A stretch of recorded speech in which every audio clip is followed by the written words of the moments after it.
because it is now time, ladies and gentlemen, for an often imitated, never duplicated. You've tried the rest, now try the best. Award-winning, moving right to left across your device, World Championship Wednesday. Ladies and gentlemen, boys and girls, children of all ages, please do not try this at home.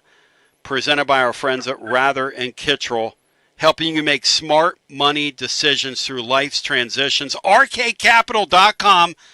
Start planning today. Schedule a consultation. Begin securing your financial future. And a guy right now that knows an awful lot about World Championship Wednesday because he's a world champion of college baseball. In fact, last year in Omaha, Tennessee played 6 games. And our guest now, the pride of South Milwaukee, Wisconsin, by way of Wichita State, appeared in 5 of 6 of the games last year. And Nate Snead, it's been like a storybook, man, as I welcome you in. You have had a heck of a run here. Welcome to the program. Good to talk to you. Thank you for having me. I'm excited. Talk to me, man. So 5 of 6 appearances last year. If I would have told you that when Tennessee was first on your radar, did you ever dream in a million years that the story you'd write a chapter like that? No, definitely not. I mean, obviously the goal every year is go to Omaha, and especially last year getting to win it, and pretty special stuff. Definitely did not think I was going to pitch that much, but I'm super happy I did. I mean, it's pretty cool to see your name in the box scores for all those games. What was it like when you first go to the mound at a spot like that? And you look like a pretty slow heart rate guy on the mound. Some guys handle it differently than others. We're all made up a little differently, but what was it like for you? Yeah, no, I was pumped up. Definitely adrenaline flowing. I mean, that's the biggest stage in college baseball, and for to be game 1 too. So it was a ton of fun. I mean, we enjoyed every second of it, but especially myself, I had never been there before, even as a spectator. So it was a ton of fun to be on the inside and on the field side of it. So it was just a ton of fun. The views, the fans, everything was so awesome. Does the history of it, because Chris Burke has told me, I've never been. Chris Burke, who jumps on with us a bunch, has told me that, hey, man, you almost can because he participated as a player and now he's as a broadcaster all these years. But his thing is you can feel the history when you're in a spot like that. Did you get that sense? I definitely did. Towards when we won it, I could for sure feel that, knowing everybody who's won it has crossed this path and has done the same thing. So just realizing how many years it's been going on. It's just super fun to think about that. But obviously a fun time to enjoy yourself and realize what a great season we just had. Nate Snead joining, who was telling me off the air, he's pride of South Milwaukee, Wisconsin. He was telling me off the air he loves his Brewers, and it's something we share. I'm a big Phillies fan myself, but we both love our Major League Baseball. Phillies are starting to urinate me off the way they're playing in New York right now, but that's another story for another day. Nate, for these seasons, right? These are long seasons. A college baseball season begins in February. And if you mature the way your club is supposed to, you guys will play till June and maybe even late June again if you're blessed enough. How do you keep from keeping it going too high, too low, as your play goes too high, too low? You're in a sport that's just so humbling. How do you kind of keep it all in perspective? Yeah, we're a very talented team, very experienced team, and we've had a lot of college games under our belt between the transfers, returners, and even some of the new guys. So we know how the game works. We know how college works. It's going to be hot. It's going to get hotter towards this time of year and then on. So it's just a matter of pacing ourselves. Obviously, we want to play to the highest level each day, but pacing ourselves is huge. Not blowing it all too early because we have a long season left. So hitters love warm weather. How about you? Pitching. Yeah, I love pitching in the heat. It definitely feels a lot better. It makes everything feel a lot more loose, which is good. I mean, I've been playing in the cold my whole life, so the heat's kind of nice. What's the coldest conditions when you were a kid growing up? Paint a picture for us. Because I remember when I was a kid playing in southeastern Pennsylvania, Nate, we had crude equipment compared to what you have today. We had like early aluminum bats, and we were still using wood. We were using wood somewhat in high school, believe it or not, like in the early '80s.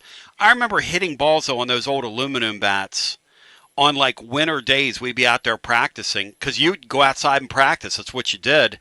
Man, it felt like your hands would ring. You could feel your hands ringing at like 8 o'clock that night, like the ringing in your hands, the way it's hard to describe. Describe to me, if you can, like just how the conditions were when you were a kid growing up playing the sport. Yeah, so I think the worst one I will always remember is the first game of my senior year in high school. We were on the road, and we didn't know if we were going to play that day because it was so cold. It was 36 degrees, felt like 27, and it ended up snowing sideways during the game. And I was on the mound, and I threw like 4 or 5 innings of work.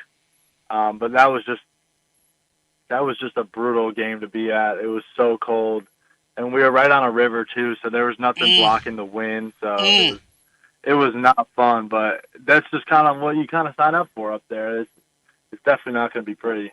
You know what's crazy, too, is when you grow up in that stuff, right? And then you get to a place like this, but when you grow up in it, you think this is everybody's normal. It never dawns on you that, hey, my parents could and should be living in South Florida right now. You know what I mean?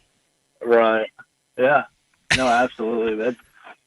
We get that vibe a lot down here, too. It's just when it snows here, like the whole state shuts down, and it feels like I'm the only one driving on the road because, like, not many people here know how to drive in the snow, so it's definitely different. But like back home, like a couple of weeks ago, it was like 85 degrees here, and we were getting snow at home. That's just how it is up there. You're so used to that, like it's not going to get warm until like May, whereas here it's been 75 plus for the past 2 weeks. It's completely bizarre, and hey, there's no doubt about it. Some tough hombres come out of that area, and when you're playing sports in those types of conditions and you're a kid, you talk about something that would toughen you up. There is very little doubt that those types of conditions, snowing, so I can just picture that, and I can feel how cold that is, because when that wind starts, that lake effect winds, when that wind starts whipping off those lakes. My son played golf in college, and he had a couple nightmare stories about playing up in the Hamptons, and it's freezing cold, and he's like, Dad, and then we're out there on these holes that go right off the lake, and he's like, the wind's blowing. He goes, and I'm thinking to myself, I will give anything to get off this golf course right now. So that's kind of where we are. But let me bring Sean Sinclair in as we visit with Nate Snead, who's taken a few for us. Tennessee and LSU this Friday, Saturday, Sunday, down at Alex Box Stadium. That place is going to be jam-packed. These guys love, and I'm going to ask Nate about this, these guys love going on the road. Sean Sinclair, jump in here with us. Nate, thanks so much for taking some time today. I really appreciate what you're doing for the Vols, and I'll always remember, no matter what happens, the national championship last year, so thank you. Tony talked about earlier about the long season, and I'd like you to explain. You've been a closer, you've been a middle reliever, you've been a starter here, and sometimes in SEC baseball, like with A&M or a couple of weeks ago or whatever, you're the hammer or you're the nail. Coach Vitello often talks about how his pitchers, regardless of their stuff, their competition, they gave the team a chance to win. Can you talk about what it's like to when you're like against A&M or something like that? I remember Drew Beam would just compete, fight if he didn't have his best thing. But what's it like on the mound when you know you got to eat some innings because maybe you're protecting the Sunday game? Some guy you're hitting you're against a hot team that's like A&M those last 2 games. How do you stay mentally tough like that so you can keep going and keep delivering, even if it's just not your day? It's a great question. Yeah, it's honestly something you work at every day. It's just kind of a mindset thing. Yeah, you can be frustrated, but if you're still out on the mound, there's no reason to be frustrated in that moment. It's just going to carry over to the next pitch. So obviously, competing is a big thing that we preach, and everyone on our pitching staff is really good, and we all give ourselves a chance for the hitters to go do their thing. Not always is it going to work our way.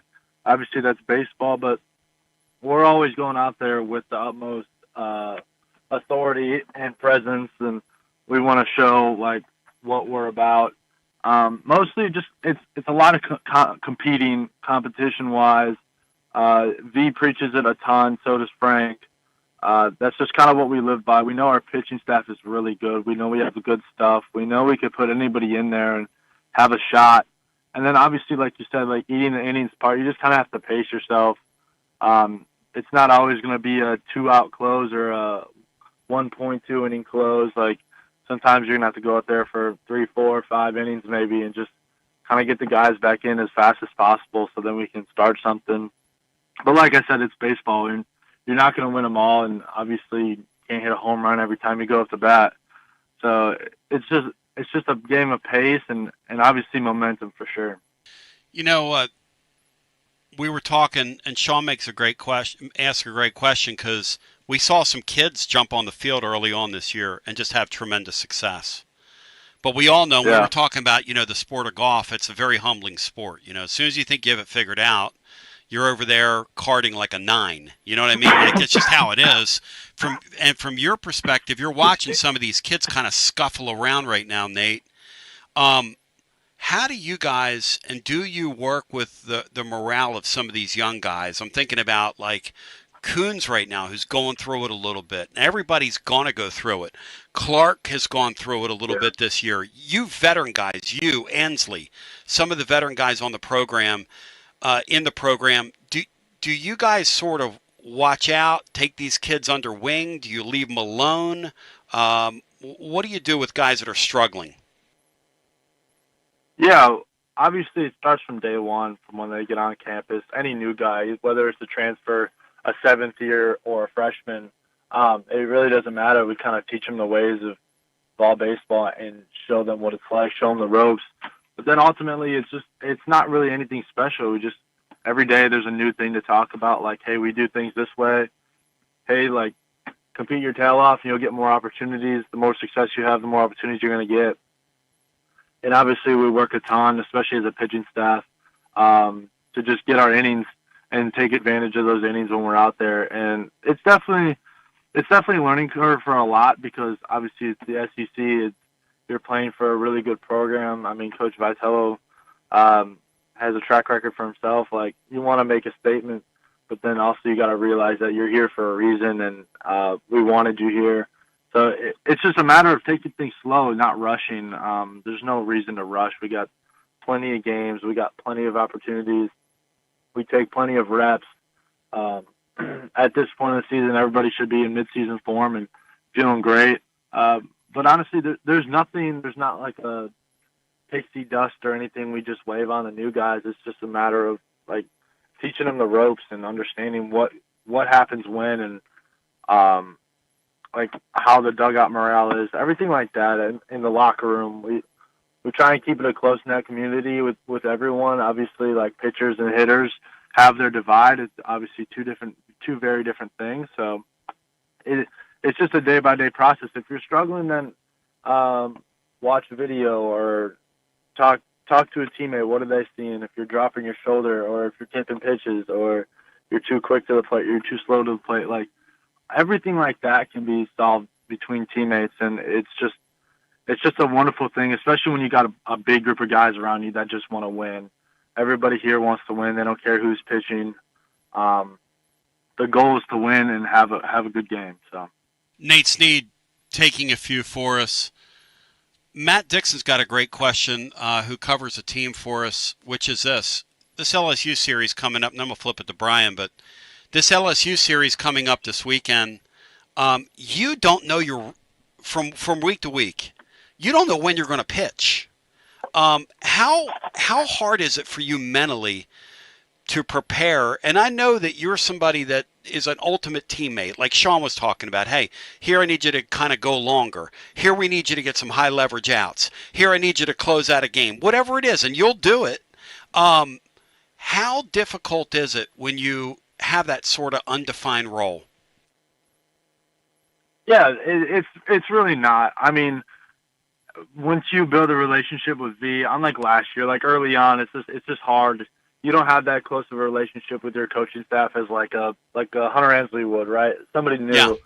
But then this year, having a year under our belt, and obviously coming off a good season last year with a win, and you grow those relationships with Frank and V, and you can have those conversations. And honestly, it's just a day to day. You kind of check in with V, let him know you're doing good, or if you pitch Friday, let them know, like, probably not Saturday, but if you need me Sunday, I'm there. But it's just honestly taking care of yourself and making sure that you're ready to be called upon at any moment, any given moment. So we do a lot during the week with recovery-wise, with lifting, with throwing, and preparation. We have a very good support staff that does that with Frank and Coach Reynolds.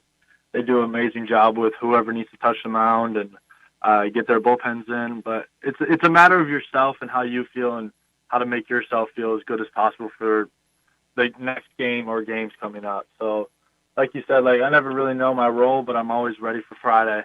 So that's the goal, is to be ready for Friday. If I don't go Friday, then I'm ready for Saturday. If I throw Saturday, then better be ready to go Sunday too. So it's just a matter of getting yourself to feel as best as possible, but you're not always going to feel great. And it's going to be wild down at LSU, which I'm going to ask them about here in a second. Those guys seem to relish the crazier situations on the road, but those crazy Cajuns love their college baseball. And my friends at RK Capital love taking care of you, whether it's personalized financial planning, whether it's discipline, investment strategy, or ongoing guidance and partnership. Rather in Kittrell will help you make smart money decisions through life's transitions. Brian Hartman, you're on World Championship Wednesday with a world champion of college baseball, Nate Snead, who is the pride of the Milwaukee community. Go ahead, Brian, jump in here. Speaking of Milwaukee, you got to throw out the first pitch at a Brewers game after winning the national championship. They wanted to recognize you and honor you, being a local kid, and wanted to give you that chance.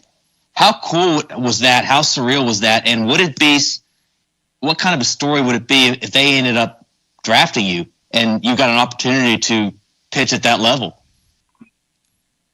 Yeah, it was a ton of fun. I got to meet a couple Brewers that I've been wanting to meet for a very long time, that I've looked up to, and kind of had that poster on the wall type mentality towards them. And it was great. It was a lot of fun. I got to meet Pat Murphy again, Wade Miley as well, and then I got to meet Brandon Woodruff finally. That guy's been an idol for me for a very long time. But it was just fun. I had never been on that field before, and that was just a really fun moment to be recognized, especially in my hometown. And I had probably like 150 people that I knew there to come watch. So it was a ton of fun. We enjoyed it. But then, yeah, it would be an absolute crazy blessing to be drafted by them. It would be so much fun. It just kind of like that hometown story kind of thing with Alex Vanellis back in, like, I want to say like 2019 or 2021 or something like that. He got drafted by the Brewers, and that was really cool. Kid from my neighboring city went to Louisville. But no, it would be a ton of fun. I mean, that organization is so great. The coaching staff I've heard is unreal, and obviously Blake Burke from last year, he is with the Milwaukee Brewers. He's in high A with the Timber Rattlers, so it's fun talking with him and learning the inside scoop with minor league ball and the Brewers organization. But no, I mean, any opportunity is a good opportunity, but that would be a dream come true for sure if it was the Crew. Hey, Nate, you grew up obviously going to games there. Give me a couple of your favorite Brewers down through the years, a couple of your favorite players. Yeah, so probably my OG is J.J. Hardy, kind of where the number 7 originated. I loved him throughout the years because I was a shortstop too, and he was a big-time guy back then, and then we traded him to Baltimore, and it sucked. But I'm a big Trevor Hoffman guy. I got to see his 600 save in Milwaukee. That was a ton of fun. I loved watching him. Then I kind of transitioned into like the pitchers, like Giovanni Gallardo was a lot of fun, and I liked Thames for a little bit. When he was on his good stretch. I would say for the past like handful of years, it's been Brandon Woodruff. I really liked Corbin Burns when he was here too. Right now, it's hard not to love everybody on the team. Everybody does their job. I mean, we just came off a really good year. You guys are balling. Yeah, that's right. And the thing I love about Milwaukee too is that feels like a baseball town. When I was a kid growing up, the old county stadium, I bet your pops told you stories about that, right? The old county stadium they used to play in. Oh yeah. Oh yeah. I mean, obviously, we don't keep our old stadiums, but that thing looks so incredible, and all those great players from back in the day, from Yount right on out, just so many incredible players in my era, the 70s and 80s, when I was a kid coming up. But man, what a neat city that is. Yeah. Let me ask you, and by the way, about Hoffman, I've got a dear friend of mine who lives in our area, coached him for forever and could tell you some great Hoffman stories. Might be even able to connect you with him.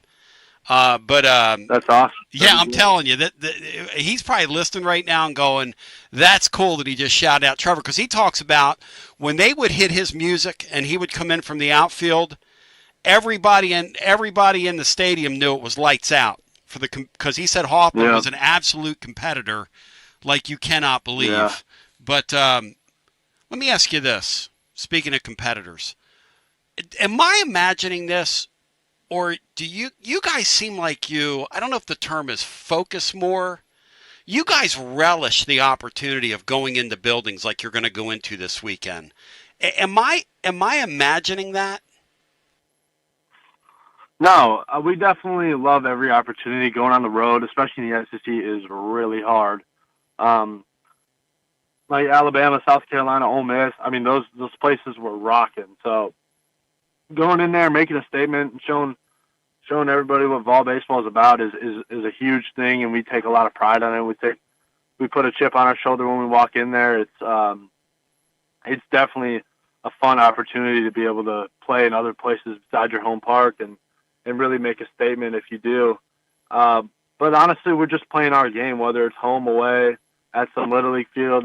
It's our team. It hasn't changed. It's still the same guys, still the same lineup, still the same guys coming out of the pen. Nothing's going to change. It's just our game. I think it's incredible that since Tony's been here, that's the first time he's ever dropped in his era back-to-back home series in this league. I mean, to me, you go 9 years before that happens. I think that's kind of a miracle, don't you? Yeah, no doubt. No doubt. The consistency to be able to do that, and now you get an opportunity.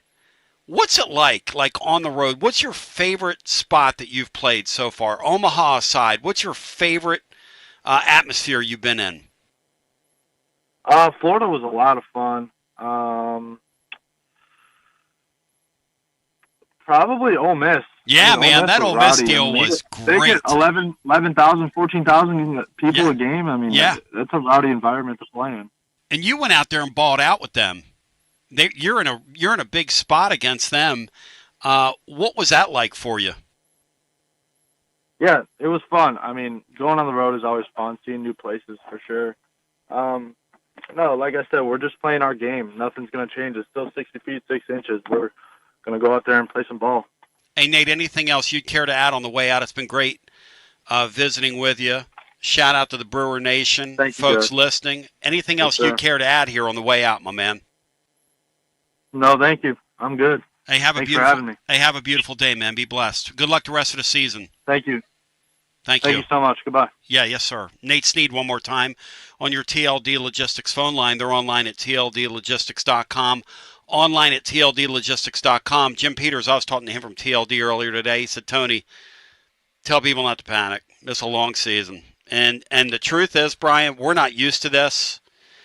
seeing the guys kind of scuffle around a little bit and getting hit and not being able to hit. 2 years ago, they were 5-10, I think. Yeah. After 15, right? So we have seen it. This team is in a really good spot. It can happen to anybody. Yeah, this team right now is in a really good spot. Anytime. This team's in a really good spot.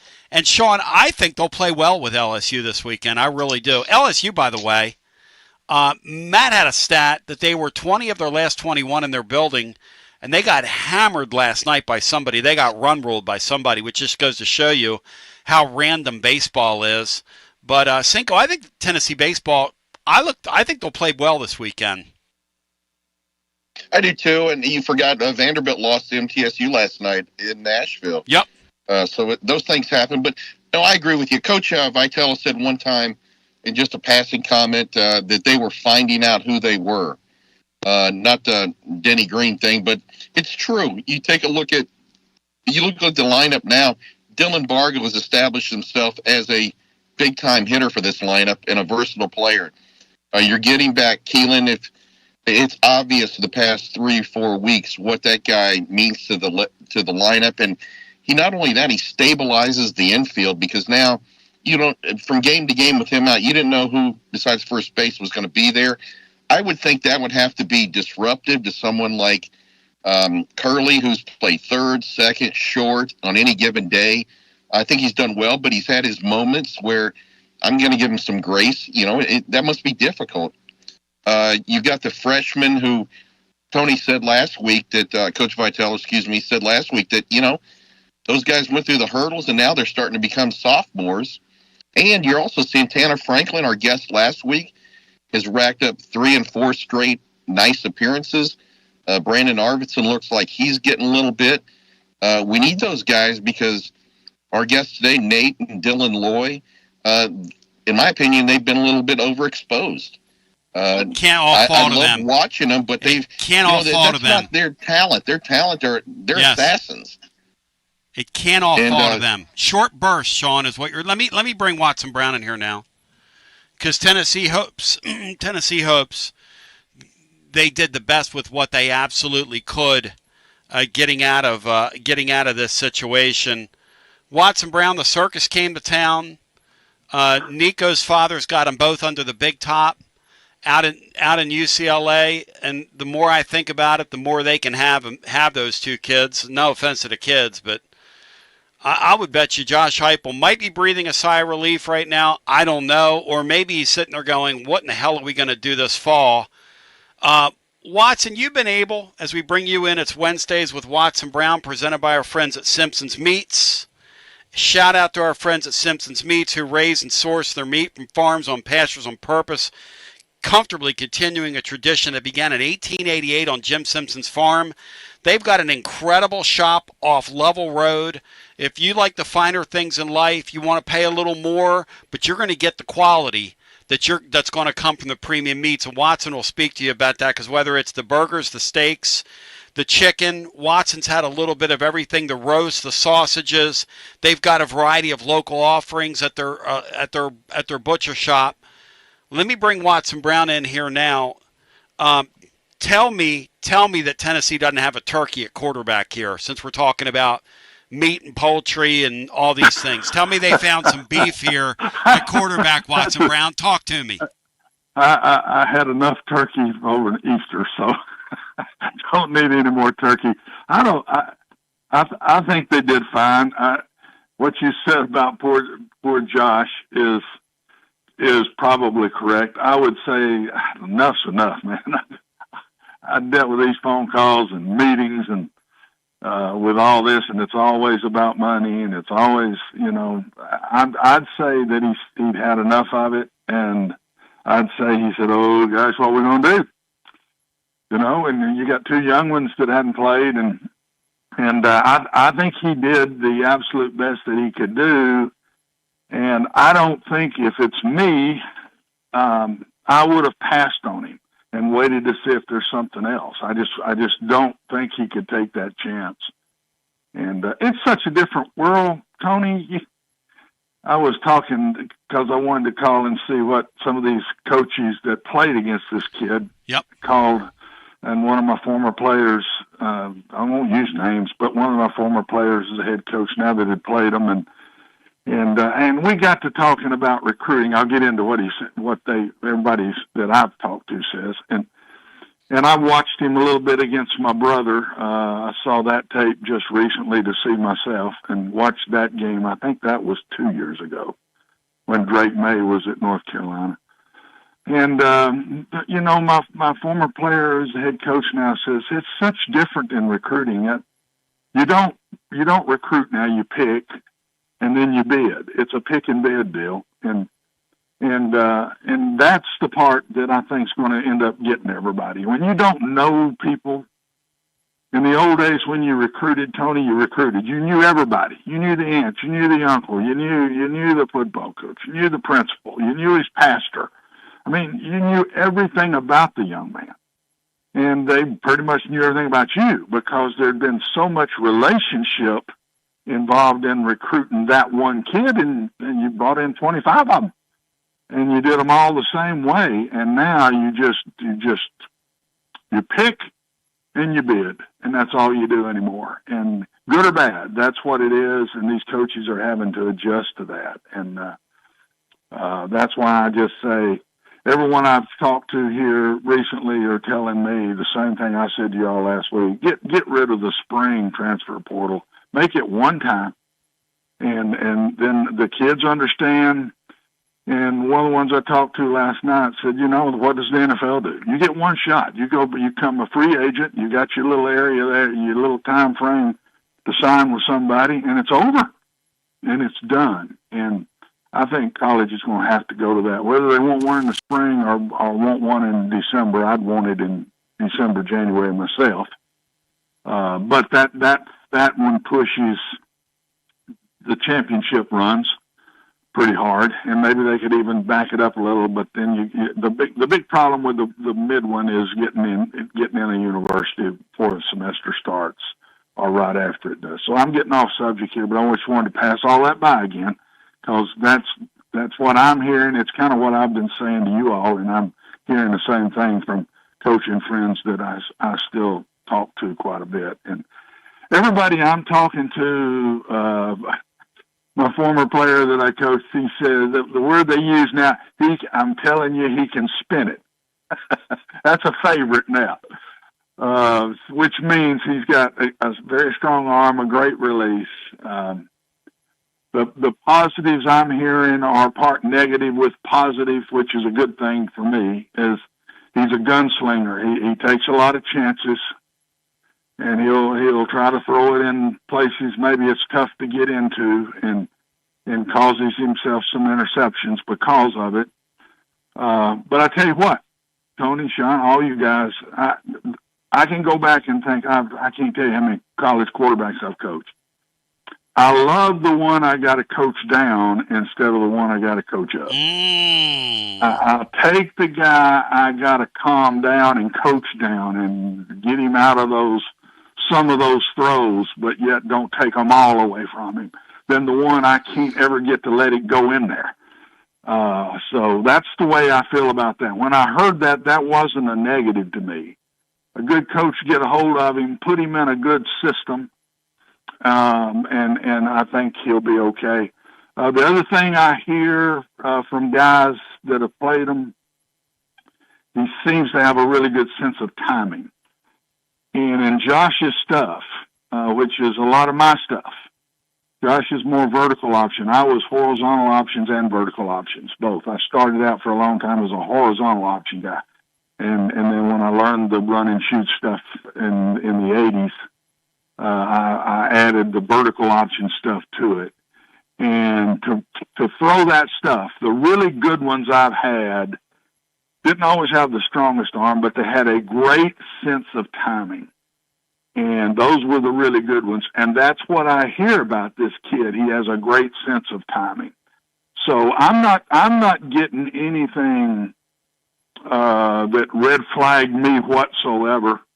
And having the experience in all the different yards and throws that he's made, I think it's probably the best thing that could have happened for him. And my big deal with Nico was, and I've said this all through the fall, He struggles with sense of timing. He holds the ball too long. And I really thought one more good spring and one more year really knowing the stuff, and he would have come back this year and would have been much better at that. But I said this before he even left, and y'all know that. I'm not adding something after he's gone. No. To me, he struggled with sense of timing. He'd hold a ball about a half a second, Tony, too long. The thing and half a second is a year in a quarterback's eyes, man. I mean, it is. And Watson Brown joining it. Seems like he just kind of went out of. Are you there, Watson? Seems like you just dipped on us. You got me? Yeah. So what you said last week that kind of stuck with me because I repeated it a few times. Because one thing I can't get out of my mind, and you know how this works, right? Let's say this is big business now, okay? And this whole second year thing that everybody talks about, because I want to get into this in the second hour a little bit, top or second hour, we get a chance to kind of breathe here. Sean and myself, I want to talk this out. But I want your take on this. If Josh Heupel and them behind the scenes really determined that this kid was going to take off like Cade Klubnik, they would have paid that kid his $4 million if family wanted. This is big business. I don't think they were sure, Watson, that this kid was ever going to get over the ball holding and the timing and the sense of feeling the game.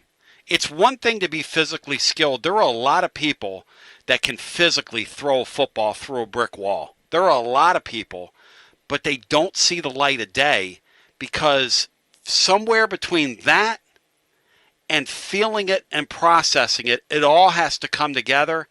And I think somewhere along the way, Watson, they determined, hey, you know what? We're not going to spend $1.5 million extra dollars on this guy. They could have quietly done that, Watson. If they would have determined that this kid was going to take the next step and make the jump, and that's what I've arrived at close to 2 weeks later. I've arrived at the place where they decided internally, you know what? We don't know this kid's going to do that. We're not going to make the investment in him. Am I wrong in saying that? Because that's what they did. No, you're not. It's a guess, and you know me. I don't get into guesses much, but the observation that I see is I wonder, and it's an observation. I've not talked to anybody that said this whatsoever. It's me. It's an observation and I do that a lot with you guys. And what I see is I think the young man was a lot further along in his family than the coaches thought he was. And when you got that split, it's hard to get that guy better. You can't get better, and this may not even be true. It's an observation. You can't get better till you accept something you're not good at. You first have to say, I've got to do this better. Once you do that, then you start working at the goal of getting better, and you come up with a plan on how to do that. And I wonder if that wasn't the split, that the family and the young man thought, I'm here, I'm a star, I don't have good enough around me. And Josh and them said, he's got a ways to go yet. We got to get him over the hump. We were able to get Hendon over the hump. Yep. I don't know if we got to get this kid over the hump. And that's where I said before he left, when all this started coming up, Tony, if you go back and listen, I said, to me, he's asking for something before it's time. That if I had been his family, I would have said, let's get better here. Let's prove that we're worth that. And now we go, ask for it. But prove you're worth that. So when I go back and think about that, it makes me think they thought they were worth that, or they wouldn't have asked that at this point. And Tennessee did not think he was going to make the jump, or they would have paid him. That's where I've arrived 12 days later. I can't say, because I don't know if Tennessee ever wanted to go that high on any one kid. I don't know. That one's hard for me to say. But to look at both sides and see where it was, that's the observation I came up with. Let me go back to the guy that I'm calling Joey Football, which is not, this is not. Joey Football. I'm not getting out over my skis here on him, but the truth about this kid is if he can fog a mirror up, we're going to absolutely love him. You say he's kind of a fit for what they do. When you look at him, does he have the arm talent enough to push it downfield, to take the top off defenses, as you've talked to people? Nobody has told me that his weakness is arm strength. I have not heard that once. When I watched him play against North Carolina again a little bit yesterday, there were a lot of throws. It was a real high-scoring game, and both teams couldn't stop each other. I'm not sure the game didn't. Both teams didn't score in the 60s. It's unbelievable. It just kept going up and down the field. It wasn't all passes, run passes by both teams. And I watched Drake May, who was the second pick in the draft, and I'm watching this kid, and I couldn't see a big difference in, quote, arm strength. Arm strength in Josh's stuff is not as important as arm strength in Joe Milton type stuff. I've told y'all, Joe Milton is a fake the ball and hit those deep outs and deep square ends and deep posts. And Josh Heupel stuff, Joe Milton's type stuff is do a lot of different type plays and throw it kind of to one guy off of the running game. Josh's stuff is more, now I'm talking about drop back. The run pass stuff, that's not the case because they're reading the guy and they're going to throw it to one guy if he's open. So that's a little different. But that's still a sense of timing piece. All my good ones, because I did the Josh Heupel type stuff. I've never been, because I couldn't run it well enough, I've never been the one to what did Bruce Arians always say to me, and through all the years I went against him, and no risk it, no biscuit. I've never been one of those guys as much. I've always been a high-low timing, read man zone, hit, and all of it is timing. And the timing is as important as the arm strength. And my good ones had solid arms with great sense of timing. Nobody ever had a weak arm. They all had solid arms, no sense of timing, and a sense of timing. And so that's what I hear. This kid has got a good arm and a good sense of timing. So Josh's type is you don't run a ton of stuff, but you got a lot that receivers and quarterbacks have to see together. That's a lot of it. I'm guessing, I've never sat down with him, but I've watched enough of it that I think I know. And so this guy sounds like he fits it to me. Now, I don't know if he was doing that at App State or not. He had to be doing some because people are saying he has a very good sense of timing. So I don't really know what all he's been in. He looks to me like he'll pick it up quick. He's experienced. He should pick it up quick. He's going to lead a ton of work this summer, man, with those receivers. Sitting in a room with them, watching tape, and out on the field, reading the same things together. He's going to need that a ton. The fade routes on the side, I think he throws those fine. Josh throws a lot of those. The quarterback has to be more accurate in Josh's because of the splits. A lot of people throw those and give the receiver more sideline to work with, and the quarterback more sideline to work with. Josh's big splits, the throw has to be more accurate because there's not as much sidelines to work with. So, and I've done that. When we take those big splits, I'd always tell my receivers, give my quarterback 6 yards. I want 6 yards that he can lay it in right there. And make sure you give him that. If you give him 3 now, that's going to be hard. Give him no less than 6 yards to lay it over your shoulder or to bring you back a little bit to the ball. So I'm talking a lot here, but I'm just trying to give you the thoughts of what I think Josh has got to do with this kid. The head is bowed, ladies and gentlemen, because Watson Brown is holding court, and he made some calls for us yesterday. Obviously, his brother Mac had a chance to see this kid. Obviously, he's got several former players that are out there now coaching, part of his legacy in the sport, and he actually took some time to make some calls for us yesterday, which I greatly appreciate. And he's giving us some insight on the Joey Aguilar guy, who to this point has been an international man of mystery. Very little film exists of him because App State doesn't have the tremendously high profile that some of the other college teams do. And there's not a ton of video out there that exists on this kid. And so he's sort of taking us under wing.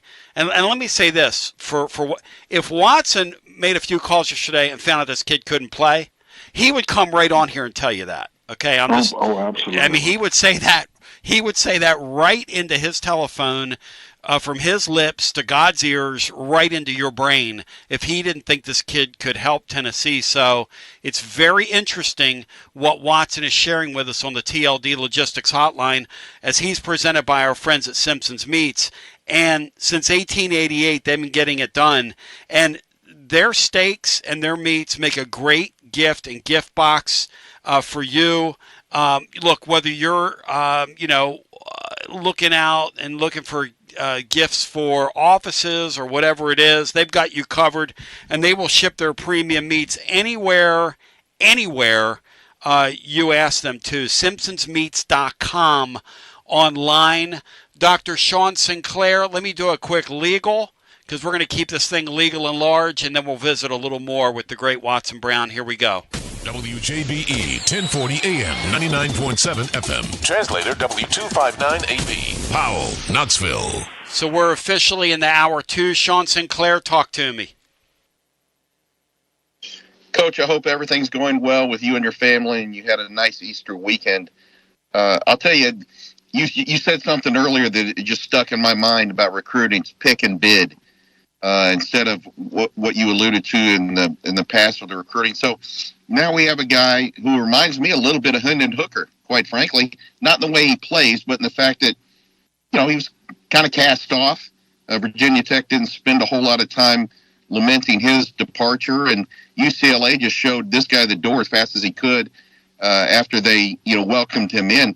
So now you're the head coach, you're the quarterback coach, and you've got a kid in his 5th year with some considerable experience, or you got young kids behind you.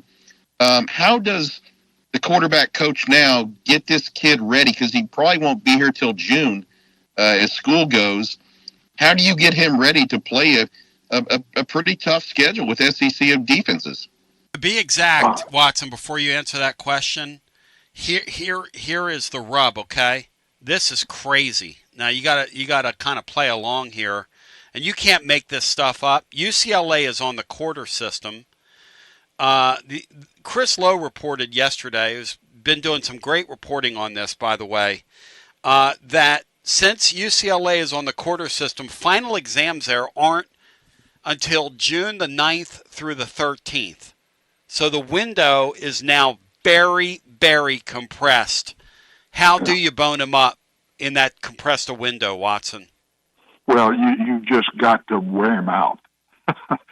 He's got to wear himself out. I mean, it's got to be 12 hours a day. I mean, once he gets here, he's going to be tape after tape after tape on the board. He's got to pick it all up, and you don't pick it up till it's given to you, and then you get the reps on it. And so the receivers have got to be wore out. They've just got to be out there with him, and that'll help the young freshmen too. The 2 redshirt freshmen and the true freshmen. It'll help them too. They're going to have to really pick it up this summer and go. And Sean had a great question that I think is going to be one of the toughest decisions they make. How do you divide the reps? How do you divide the reps? Are you going to divide it 3 ways? Can this young man get there with 3-way reps? Can he get there with 2-way reps? Do you have to bump one of them out and guess, or not guess, because they know a lot more about the 2 young ones than I do? And do you pick one and then hold the other one back a little bit? They've got some major decisions to make. And then once he gets in here, if he's not good enough, how long do you give him to get good enough? Or do you just say, hey, we went for it and it didn't work. We got to play with one of these 2 young ones. If we're going to play with one of these 2 young ones, we got to give that guy the reps. He got to get it. So I think there's some major decisions that the coaching staff is going to make this summer that's going to set up the whole fall. And also make sure you handle those 2 freshmen that are very well thought of, that came in here expecting every opportunity to play. And they got to be real careful. If they're going to give this young man they brought in many more reps than they're getting, you better handle those 2 guys. You better handle them proper. And so it's going to be a chore come June with him getting in that late. I've been in quarter deals before, I think we had it at Cincinnati, and I think in my early years we had it at another school. But I've dealt with that. It's completely different. It is a completely different world. And you do get out of school later. It's one of the negatives in being in the quarters that you're in school so long that you're nearly running through the summer, a good bit of June before you finish school up. So that is very true. Yeah, I don't get quarter system. Hey, Watson, on the way out, and I love you and I appreciate you. You're my guy. Did Tennessee land on their feet here with this guy, and could they have a good short-term solution 1 year of Joey football? I think so.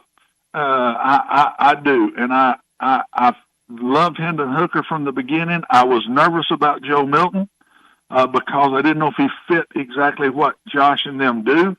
They did a great job of getting him as far as they got him. But I think, Joe, you're going to see him even look better in the NFL. And Nico, to me, just hadn't hardly done it yet on the sense of timing and all that. But I thought he'd get there this fall. And it's disappointing that he didn't accept that and just bust it through the spring and summer and then earn it again and take the next big step and become a great player in the fall. So that's kind of the way I look at it. But I think this young man is a good pick with what you had to pick. I hear he's a confident kid, and I think he's got really good work ethic. So I think he'll come in here and he won't bat an eye. He'll go for it. Thank you, Watson. You're my main man, brother. You delivered the beef today. Where's the beef? Simpsonsmeats.com. And my man I haven't eaten anything there. It's not been real good yet. So just keep going. And my man Watson Brown brought it strong today. Thank you, my brother. My best to you. God bless you. Same to y'all. See ya. The great Watson Brown, one more time on your TLD Logistics phone line. We continue. I've arrived at this. Tennessee didn't believe in this guy. They would have paid him.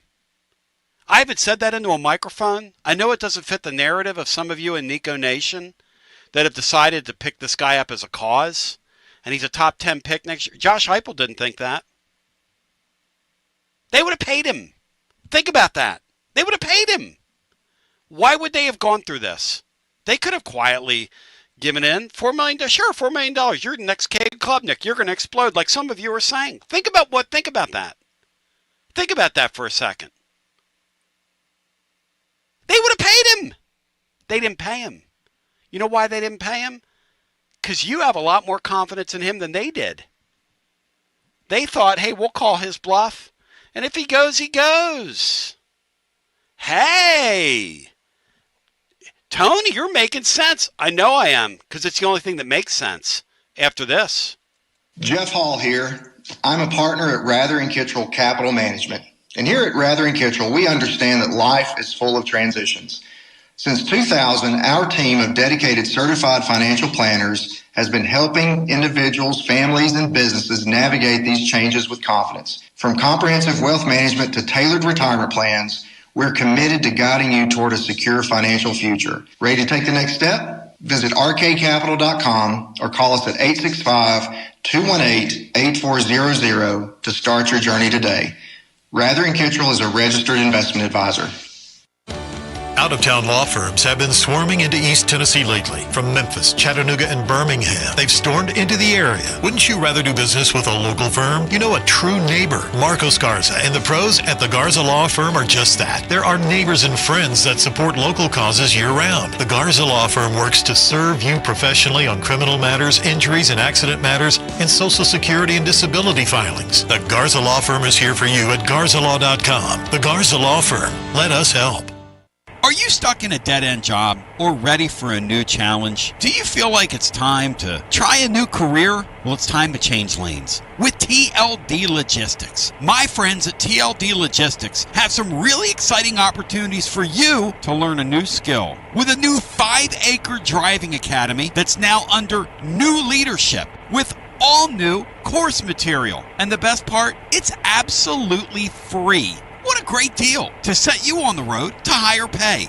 And TLD Logistics even offers weekly stipends to offset food and gas expenses. In 6 weeks' time, you could complete this course and be in compliance with FMCSA regulations. Then you're ready for the open road of opportunity. What are you waiting for? It's time to change lanes with TLD Logistics. Visit TLDlogistics.com. That's TLDlogistics.com. TLD Logistics. Ward Dumpsters, your local and veteran-owned dumpster rental company, has 12 and 15-yard dumpsters, week-long and weekend specials. House cleaning, remodeling, yard cleanup, or construction, Ward Dumpsters has the dumpster for you. Servicing Blount County, Loudoun County, and Knox County since 2015, go to warddumpsters.com to reserve yours today or give us a call, 865-606-3011.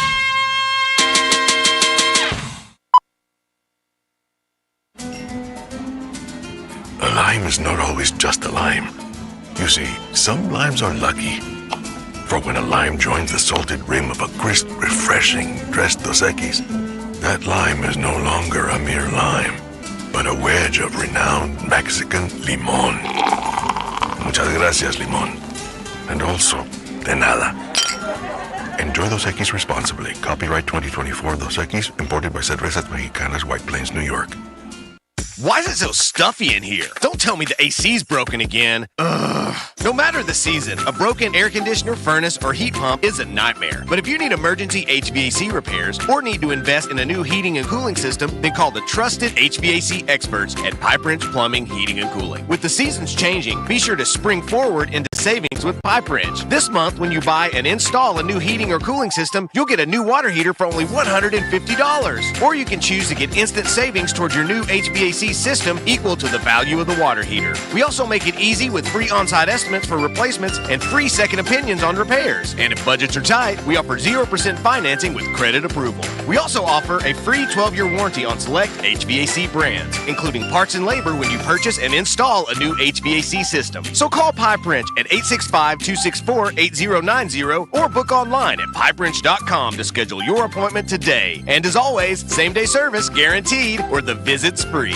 Hi there, Basilio crew. Jennifer Morris here with Keller Williams Realty. If you're thinking about selling your home, I've got good news for you. The East Tennessee and Knoxville areas are projected to have another strong year. I'll be happy to talk with you about the latest and greatest info you need. So give me a call at 865-694-5904 or contact me at nextmovesmokymountains.com. Hope to hear from you soon and go Vols. Josh Collins at Collins Insurance Agency. At Collins Insurance, we strive to ensure our customers receive better coverage along with bigger savings. Our community is important to us. We want to provide exceptional service to our customers. Anybody can provide great rates, great coverage, but can you also get great service? And hey, don't just take my word for it. What's up, everybody? Zakai Ziegler here. My family turns to Collins Insurance Agency for the best service, coverage, and price. So don't just go online and get some random insurance. Experience the Collins Insurance difference. Like he said, experience the Collins Insurance difference. CollinsInsuranceTN.com. CollinsInsuranceTN.com. And hey, their Mama Zizi approved. CollinsInsuranceTN.com. Thank you to Josh Collins and Zizi. One more thing, Tony. Go Vols! Preparing food for a big gathering can really take it out of you. That's why you need to call Calhoun's and check out their selection of party platters. Whether you're hosting a party for the big game, a reunion, or just an everyday gathering, a Calhoun's party platter is next level. Choose from Calhoun's always excellent chicken tenders, fly with Calhoun's wings, or boneless wings with a variety of dipping sauces, award-winning next-level melt-in-your-mouth barbecue ribs, or delicious spinach artichoke dip, or get one of each. Plus, if you're doing burgers or sandwiches, Calhoun's has lots of side dishes like spinach Maria, baked cinnamon apples, Smoky Mountain baked beans, or creamy coleslaw. Available in pints, quarts, and gallons. And to finish things off, pick up one of Calhoun's great desserts to go, including homemade cheesecake or key lime pie. Calhoun's, simply your go-to party headquarters. With 9 locations all over East Tennessee, you can order online and just pick it up. Calhoun's, one of the Copper Cellar family of restaurants, along with Chesapeake's, Copper Cellar, Corner 16, Cherokee Grill, and Smoky Mountain Brewery. Eat local, eat good. Portions of your TV show presented by Stinnett Collision, Maryville, and now in Sevierville. For 3 generations and 60 years, serving you online at StinnettCollision.com. Chris Lowe just dropped a long-form article, so we welcome you back. And it is, I would encourage anybody to look at it. I've just given it a cursory view. Here are a couple takeaways. Team Nico tried to shop Nico back in December, as we told you. It's one of the reasons why Miami head coach cut a promo on him, which makes total sense. The other, when he went into the deal, Team Nico is spinning it that it was Nico's idea, not Nick's idea, to go into the portal. After going to the deal on that Thursday night, he was upset over this and upset over that. And they're telling both sides. Chris is telling both sides of it. One of Team Nico's spins is that Tennessee stepped in it when they missed a few payments to him back in February. Tennessee saying that the kid missed a couple of workouts in February. So, everybody's throwing a little food here. Let me say this about Spire. I haven't heard one person, not one, claim that James Clausen and those guys missed a payment to him. Not one. Now, they've been at it for about 3.5 years, and let me tell you something. If I heard that, would say it into a microphone. Okay? Those guys, here's what I think about Team Nico's side of those guys missing a payment to him. You ready? I don't believe that for 5 seconds. Okay? Not for 5 seconds. I think what this thing all comes down to is what Watson Brown said. And amen, and good on him for saying this. There is what some of you think Nico is and what his family thinks he is, and there is what he really is. Okay? They think he's way up here. Josh Heupel and his coaching staff determined that this guy's a mid player. How do I know that? Because if they thought he was what you think he is, some of you, and this high-level, first-round, can't-miss draft pick, they would have paid him his money. And guess what? You know who they are? No. Do I know who they are? No. Does Sean Sinclair know who they are? No. But if Tennessee would have thought that, and they would have thought this guy was going to have a Cade Klubnik breakout year, Sean, what would they have done with Nico back in December when he asked for more money? What would they have done, Sean? They would have at least negotiated with him. Because if he was worthy of a pay increase based on the market and what they've seen, I don't know, they'd give them $4 million, but they would have certainly negotiated with him, and they would have raised it so that they came up with a level that was, exactly what, both sides could live with. Another thing to keep in touch or think about here is that where did Madden Iamaleava end up? UCLA. Yep. Do you not think that they would have tried to get him to UT as well? Well, obviously UT was going, thanks, but no thanks. We don't want any of this circus anymore. So it's, look, best of luck with Nico. I feel for him. I don't believe anything his father, his camp says. That's not sour grapes. They've been proven to be untruthful. Liars. In their public display. Yeah, liars is the word I would use. His dad is lied. They rewrite history. They and their intermediaries throw out nonsense. He's taking just over $1 million to go out to Los Angeles to a team that was 100 and some in offense. They had the 47th ranked 47th ranked recruiting class this past year, and they've been even sleepier than we have in the portals. Interesting. In front of 45,000 in an old beat up stadium. No one, no matter what they say, it will not age well. Well,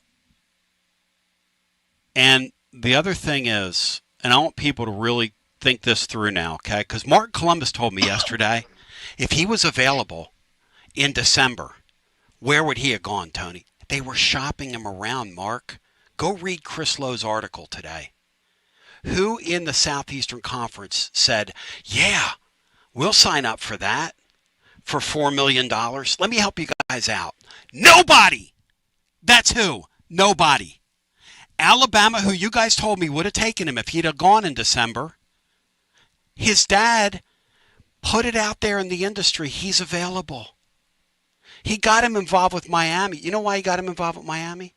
Because they brought Cam Ward in from Houston. on a 1-year rental, and they're doing the 1-year rental program at Miami, and that's okay. They have the money to do that, and that's what they're doing. And who did they choose as their quarterback? And they paid him big money. And this is another thing. I got an argument with Nashville Lee about this yesterday. Lee, I love you. But 1 year ago, it's a fact that the number one quarterback in the country, ranked for the NFL draft, was the guy of Georgia. Now, these are facts. He was the guy that was thought to be the number one pick in the draft. Where is he going in this year's draft? He's going to the Miami Hurricanes. Just because you're somewhere in the spring of the previous year and you're on some ranking you've got to still go out and do it on the field. Look, if Nico goes out this fall and does it on the field and plays his way into I will say I'm wrong. But with that circus of a family around him and the way he failed to process at the line of scrimmage last year, and the fact that Josh Heupel, who knows a lot more about it than I do, or you guys do, or any of us does, they said to the family, hey, you know what? We would rather destabilize our situation than pay you $4 million. They could have easily done that behind the scenes. We just paid Nate Ament as a school $4.2 million. He plays basketball. I don't know if you know this or not, but this is still a football school. And by the way, P.S. and newsflash, I don't know if we realize this, but the reality is that college quarterbacks are making $5 million now, the guys that can play. Tennessee determined two things. This guy can't play. He's not going to have the Cave Club next season. And his family's not worth it. And they did that in that order. And the Chris Lowe piece further, I think, makes the point that I'm talking about here. His father shopped him after the Ohio State game, not before. People say, well, you're sliming the family. No, sliming the family is saying the kid was going to hold out of a playoff game. I don't think the kid in his wildest dreams, like this Pate guy repeated, he was never going to do that. Okay? I'm putting that out there right now. I don't believe that for 5 seconds that the guy was going to hold out of a playoff game. I think that's science fiction. Nor do I believe the family asked for a $4 million automobile. I think that's science fiction. I think the kid on the whole was a pretty good teammate, was kind of a shrinking violet on the field because his dad is so heavy-handed on him, and he's not a leader. He didn't raise the level of anybody. And by the way, Sean Sinclair said that into the microphone last year during the football season, which is why I like listening to the show. And really, it's the only one I listen to. Because, Sean, you called it. This guy did not raise the level of those around him. And that's why they decided, we're not paying him $4 million. I'll pay a guy that raises the level of everybody. Sure, you want more money? Sure. Hey, we're going back to the playoffs with you. You're going to be the reason this time around. But they looked at it and said, you know what? You guys go ahead and walk out the door. That's what Tennessee did. And they knew he was looking around, by the way. They knew it. They could have stopped it 2 weeks ago. 16 days ago, or what was it? Yeah, 15 days ago on a Tuesday when the thing came to a head. Sean, they could have stopped all this. They didn't. What does that tell you about this can't-miss quarterback? Come on, people. I'm asking you to think now. Think. I'm asking you to think. What do you think, Sean? Well, I think a lot of things, it's... I'm looking forward to watching the Aguilar guy come in. Do I think he's great? No. His 4 years in college suggests he's not a great player. But I'll tell you what, he wants to be here based on decisions we've made, budget, portal, etc. He's a 10 at 2. And he has a lot of the same attributes, as I said, with Coach that Hendon Hooker has. Yep. He wants to be here. He has some accuracy. He has some experience. What he's put down in 4 years is not great. If you want to hate, you got enough content to show that he's not great. Yep. What he is he wants to be here. I don't think Nico won us a game last year. I don't think Nico would have won a game. I said before all this started, Going into this year with what we have coming back, the ceiling for Nico, in my opinion, was 8-4. I agree with that. Ceiling. I agree with that. I think right now, with a lot of the unknown, I think the over and under, if it was 7.5, I might go under, quite frankly. Not to rain on anybody's parade, but 80% of your offensive line is going to be new and inexperienced in this system. Your running backs are unproven. I hear you, Knoxville guy, and I hear you, Peyton Lou. I hear you. You haven't done it yet. Your wide receivers are a complete unknown, and they did nothing to bolster those up. You're switching to a pistol type or some kind of adjustments, and your only returning playmaker, Miles Kitselman, name me another one, because there isn't one. Your only returning playmaker, Miles Kitselman's down with a pec injury. That's tough, but it's not impossible. I mean, he can come in here like Hooker did. He can learn the system. He can give you some moxie. He doesn't have to win, but he has to make good decisions, and he's not great at that right now. But he can. And I'll tell you this, the biggest addition we get to this is if you don't think that roster is tired of dealing with Nico, Team Nico, you're crazy. They are. That's exactly right. You know, whether it's missing NIL stuff and the guy's getting $2 million, and hey, you know, what is it? A former safety came here as a freshman, went out to Arizona, had a nice year. Luttrell. I mean, someone said that he was saying, we got guys on here making $2 million, and I can't even put gas in my car. And then you hear about missing workouts, missing NIL stuff. Chris Lowe writes about it. Families big leaguing other families. Yep. Chris Lowe writes about it. Yep. That carries weight around the locker room. So, are we going to the playoffs? I doubt it. But, you know, we did the best we could. Now, the best we could was because of decisions, Josh. There's no excuse for being sleepy in the winter portal. You talk about you're making $9 to $11 million as the head coach. You have every resource over there. I agree with you. Within 5 seconds, a coach should be able to go to the recruiting office and said, "Give me a list 10 deep of every position that might be available. What do you think?" Look at Rick Barnes. Going into spring, look at Tony going Vitello. Into spring practice and say, "Let me take a look at the offensive line. Let me take a look at running back, wide receiver, and then we'll make a decision." That's bordering on coaching malpractice. When we continue, Todd Walker joins. We're going to talk about this. Listen, those of you who are on hold, I got to take Todd Walker. We'll get to this in the third hour. If you want to hang there, listen. This thing about this, all this Nico mania stuff, and we're telling both sides of the story because Heupel's not perfect in this, but those guys determined this guy can't play. That's what to that level. They just determined that, and I didn't determine it. They did.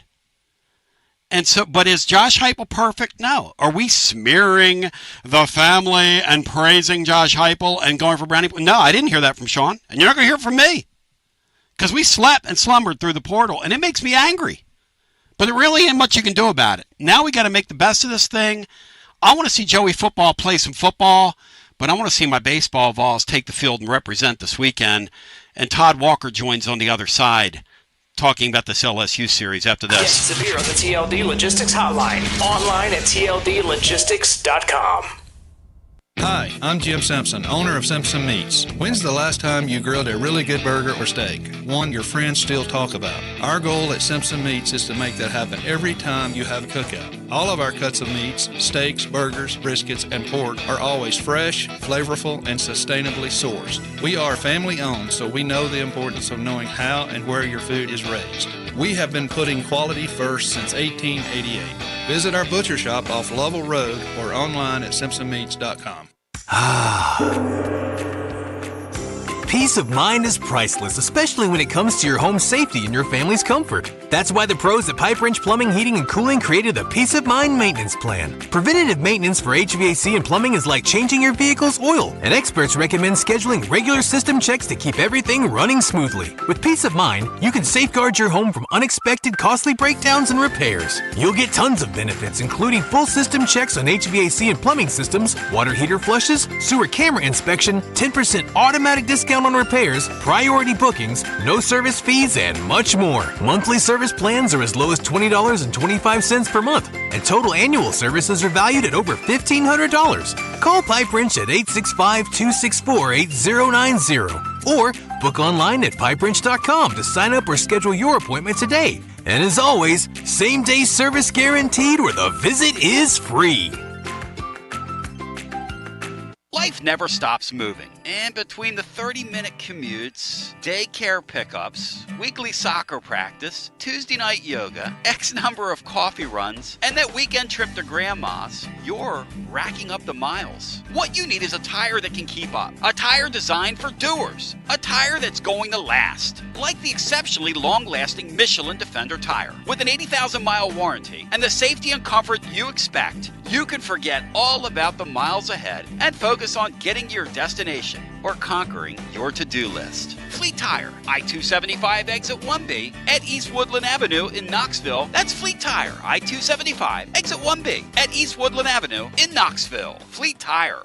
Basilio here for Budget Transmissions. TGMD, the great Matt Dixon, took his Ford Escape to budget, and like our gold bullet back in the day, it was a total mess. And now, Matt's back in the game. He's got a new transmission, axle, wheel bearing, both radiator hoses, engine mounts, coolant hoses. I mean, his Ford Escape was about to escape to the junkyard, but he didn't begrudge it. He took it to budget, and now he's on his way back to Omaha. Budget Transmissions, over 30 years in business, conveniently located in Bearden. All extended service contracts are honored. A gold certified Repair Pal member. 865-584-4391. 865-584-4391. Budget Transmissions. Don't begrudge it. Take it to budget. Hi there, Basilio crew. Jennifer Morris here with Keller Williams Realty. If you're thinking about selling your home, I've got good news for you. The East Tennessee and Knoxville areas are projected to have another strong year. I'll be happy to talk with you about the latest and greatest info you need. So give me a call at 865-694-5904 or contact me at nextmovesmokymountains.com. Hope to hear from you soon, and go Vols.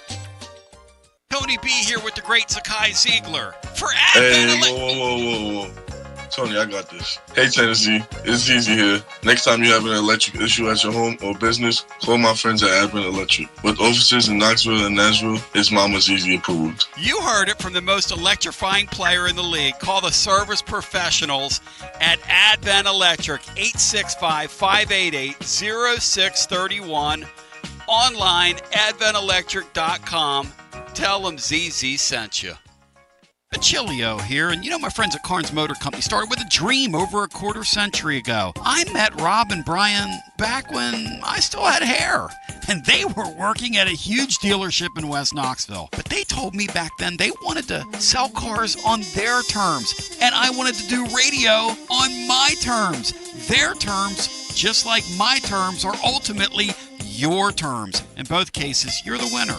A Car Guru's National Award winner with a 5-star rating on all sites, just like our Vols. Everything about buying a car from Carnes Motor Company is no hassle. They specialize in high-quality pre-owned vehicles between the $5,000 to $25,000 range. And if you need to sell a car, they'll either buy your car or they'll help you sell it. Carnes Motor Company also has a top-notch service department.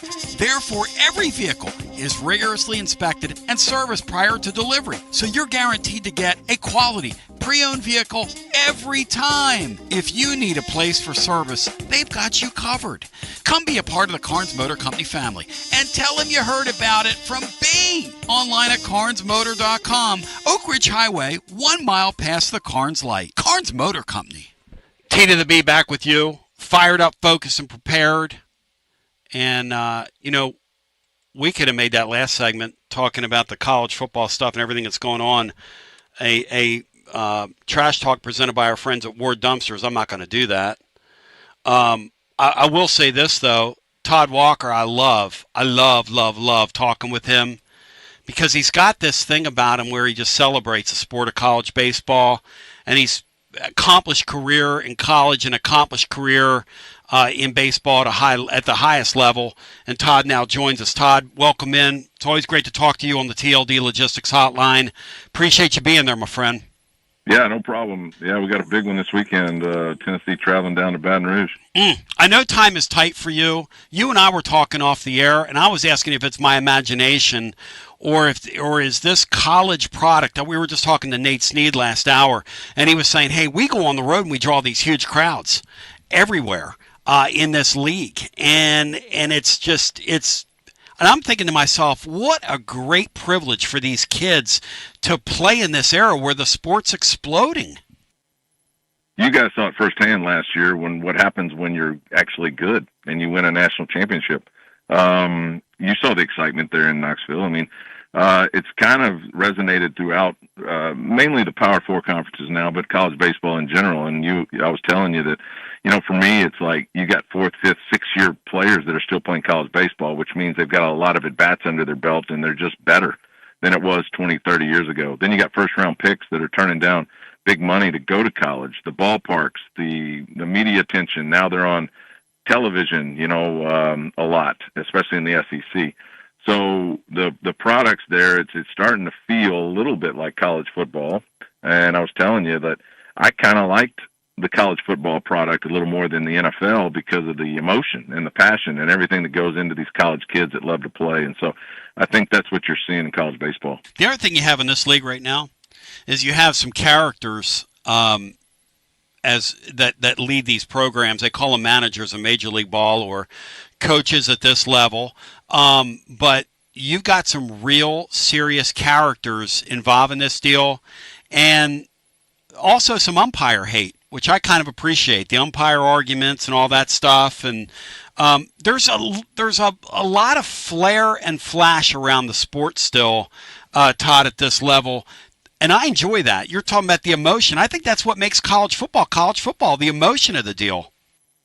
I think people in Knoxville can understand it more than anybody. Tony Vitello's a coach, don't get me wrong, but he is a manager of personalities. You saw it in 2022 with the team you guys had.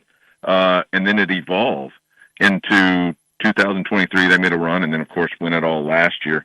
I saw that coming for a few years, but, Tony Vitello does a fantastic job of managing personalities in college baseball because that's tough to do. And especially, with these high-level Division I programs, I mean, you got guys sitting on the bench that could play anywhere else in the country. Yep. I mean, it's not uncommon to see some of these programs that have 350, 400 hitters not getting a chance to play, and so that's where we're at in college baseball. And, there's only a few teams I think still, as good as the SEC is, that has a chance this year. Tennessee's amazing because you can make arguments they're actually better this year than they were last year. The average is about the same as a team. The projection on the home runs, I think they hit 184 last year. They're on pace for 170 this year. The defense was better last year. I think they're kicking the ball around a little more this year. Yep. But the pitching staff, you could argue, is way better. Like Liam Doyle is dominant. You know that. Marcus Phillips, sub-3 ERA. And on down the bullpen list, I mean, the pitching staff is right up there with Texas as the best in the country. So this team's really good. Set it up for me, because I know you got the game 2 in this deal, but set up the series in terms of LSU's pitching staff and what the Vols are in for. Well, Cade Anderson can match Liam Doyle. Like, they both get a ton of swing and misses without a whole lot of dancing around the zone and walking guys, which is really incredible. It's really fun to watch. In fact, I think they're top 2 in strikeouts. And then Marcus Phillips reminds me a lot of LSU's number 2, Anthony Ianson, who can get a lot of swing and misses. At times, you hold your breath a little bit, but they're very, very good. The bullpens, like LSU has a 2-headed monster with Zach Cowan and Kason Evans. They're both, the numbers are almost identical, and Jay can use those guys for 2-3 innings at a time and kind of shorten a baseball game. So, on Tennessee side, they've got something similar with their bullpen matchup. So I anticipate, even though this time of year it starts to become more of an offensive type of game, the pitching in Baton Rouge is going to be really fun to watch. The records of these two teams lay right on top of each other in the league. It looks like these two teams are pretty evenly matched. I would expect some close baseball games this weekend. What do you think? Yeah, and yeah, that's kind of what I was saying. Like, it seems like the matchups with the starters, the bullpen matchups, the offense, everything is real close by the numbers. Just looking at on paper, you wouldn't even have to know the records and know that they're going to be pretty similar. Now, the only advantage, of course, is that LSU plays at home and Tennessee has to travel down there. And Baton Rouge is a tough place to play. But if it weren't for the Texas A&M Texas series, this would by far be the best series of the weekend. But everybody's really looking at Schlossnagle and his move from A&M and how that all went down. And but this is a good one. And to your point, I mean, it's going to be busting at the seams there in Baton Rouge at Alex Box Stadium. And it's going to be a lot of fun to watch. Hey, Todd, does that not speak to the power of this league, that this series is total box office, okay? This is, when these two teams play, I mean, and I know those crazy Cajun people love Vitello. They love that stuff. They love all the juice and the energy and all. They'll come in there totally jacked up. But this A&M Texas thing is going to be like on another level, and Tennessee got that A&M team's party started a couple weeks ago, and I mean, they're not cooling off. Well, and it's fueled by hate. Like, it's two different deals. So Texas A&M Texas is fueled by hate. Yes. And like desperately wanting to, for Texas A&M to go to Austin, Texas, and beat down their old coach, and this whole what turns out to be like a boxing match type thing in a baseball environment. It's really crazy. In Baton Rouge, you got two of the past national champions. I mean, LSU won it in 2023 and Tennessee won it in 2024. So that's the draw there. And in Baton Rouge, it's a lot of just emotion and excitement about what could arguably be the two best teams in the country this year as well. And so, again, it's just going to be fun to watch. It's a big time brand of baseball, throwing strikes, striking people out, key hits, moments where, you got to move guys over and do little things to win. That's going to be Baton Rouge, and that's, again, back to your original question about why we love college baseball. Todd, I love you, man. I appreciate you. It's great to talk with you. I know you got to run here. Let me ask you this on the way out. This Skeens guy, when you watched him for that season, and that must have been a real privilege for you to see a guy with that high-end ability flashing on that stage all the way to Omaha like he did, carrying that LSU bunch. Did you think that he would have this type of impact in Major League Baseball? I mean, we knew he'd be pretty good. Did you think he would do that? Well, eventually, but not as quick as he did it. I mean, that was, look at Dylan Cruz hitting $180 in Washington. Yeah, it's hard. It's a little more reality, as good as you can be. I mean, you can be the greatest ever at a young age. And, Alex Bregman went 0 for 32 to start his big league career. So it takes some time. So for Paul to walk in there and just be dominant right away, I mean, it just doesn't happen. And that's why I think people are fascinated by him. But, guys like Cade Anderson and Liam Doyle and these type of guys have that opportunity to be really, really good at that high level. And, again, that's what's exciting about this. But the answer is no, I didn't see that coming at all. I thought it'd take a few years. I knew he would be good at the big league level, but not right away. This guy's a freak show, man. Yeah, I'll tell you a quick story too. He didn't throw many changeups. It was all fastball sliders, especially the right-handed hitters. We go into the SEC tournament, and all of a sudden he's dropping changeups on these guys perfectly against left-handers, right on the outside corner, low. And I was thinking, he doesn't even throw a changeup, and he's got such a great feel for that third pitch in this game. Like, that's the adaptability that Paul Skeens has. And that's what makes players great. Whether you're a hitter or a pitcher, if you can adapt and change, and I know as a hitter, every count in an at-bat is a different mindset and a different approach and an adaptability on who's throwing on that particular at-bat. If you can do that stuff quicker than other people, then you're going to be successful, along with, of course, like you mentioned, having that unbelievable, great ability like Paul Skeens has. On the way out, the thing that's crazy about him is he came from Air Force. I can't imagine the stories that people have when they're watching this guy at night, telling their families, hey, he hit a real long home run off of me. I mean, this guy was a two-way player there, and he can hammer a baseball. I mean, it's a really, really uber talented. I didn't want to get down that path with you, but I know as somebody like yourself that excelled at that level, I mean, to see this guy do that right away is just, it's otherworldly what this cat has done. That's a good point. It shows you what an athlete he is on the mound. And, he hit, I want to say he hit 400 at Air Force. And he had to be a little disappointed when he got to LSU that he wasn't going to be able to hit. You're the man. You go do your He thing.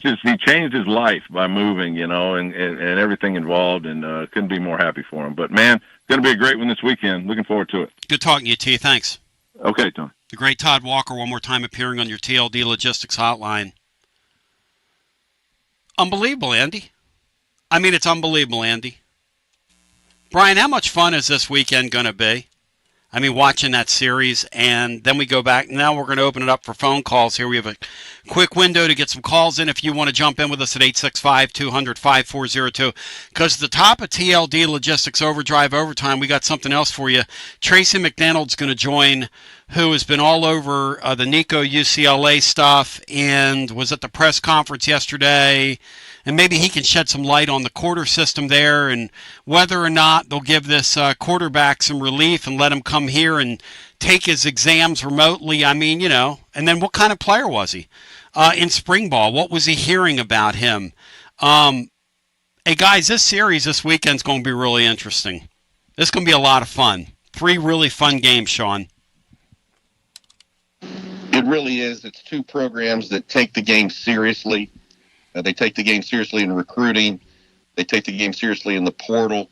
They always look for the best coaches. Now we will. LSU has been the gold standard for the past 30 years. Yep. And they're a very proud program. Neither Tennessee nor LSU, the people in charge, enjoy seeing Texas and other teams ahead of them in the standings right now. So I think that both teams have been punched a couple times, and they're probably, regaining their footing. And I think we are going to see an absolute incredible brand of baseball this weekend. I can't wait. And I think Tennessee responds well to this as well. I think they'll come back and they'll respond. There's a lot of pride there. They played well last night. I was glad to see Levi Clark hit a long ball last night. I would think at some point they've got to come back to him and give him a shot here. They need some more pop in their lineup. I would think at some point they're going to come back and give him an opportunity. But let's go ahead and go to the phones. Folks have been hanging on, hanging out, hanging in there. And let's take a few phone calls. Heading us toward our TLD Logistics Overdrive Overtime. We'll get the download on the circus at UCLA yesterday.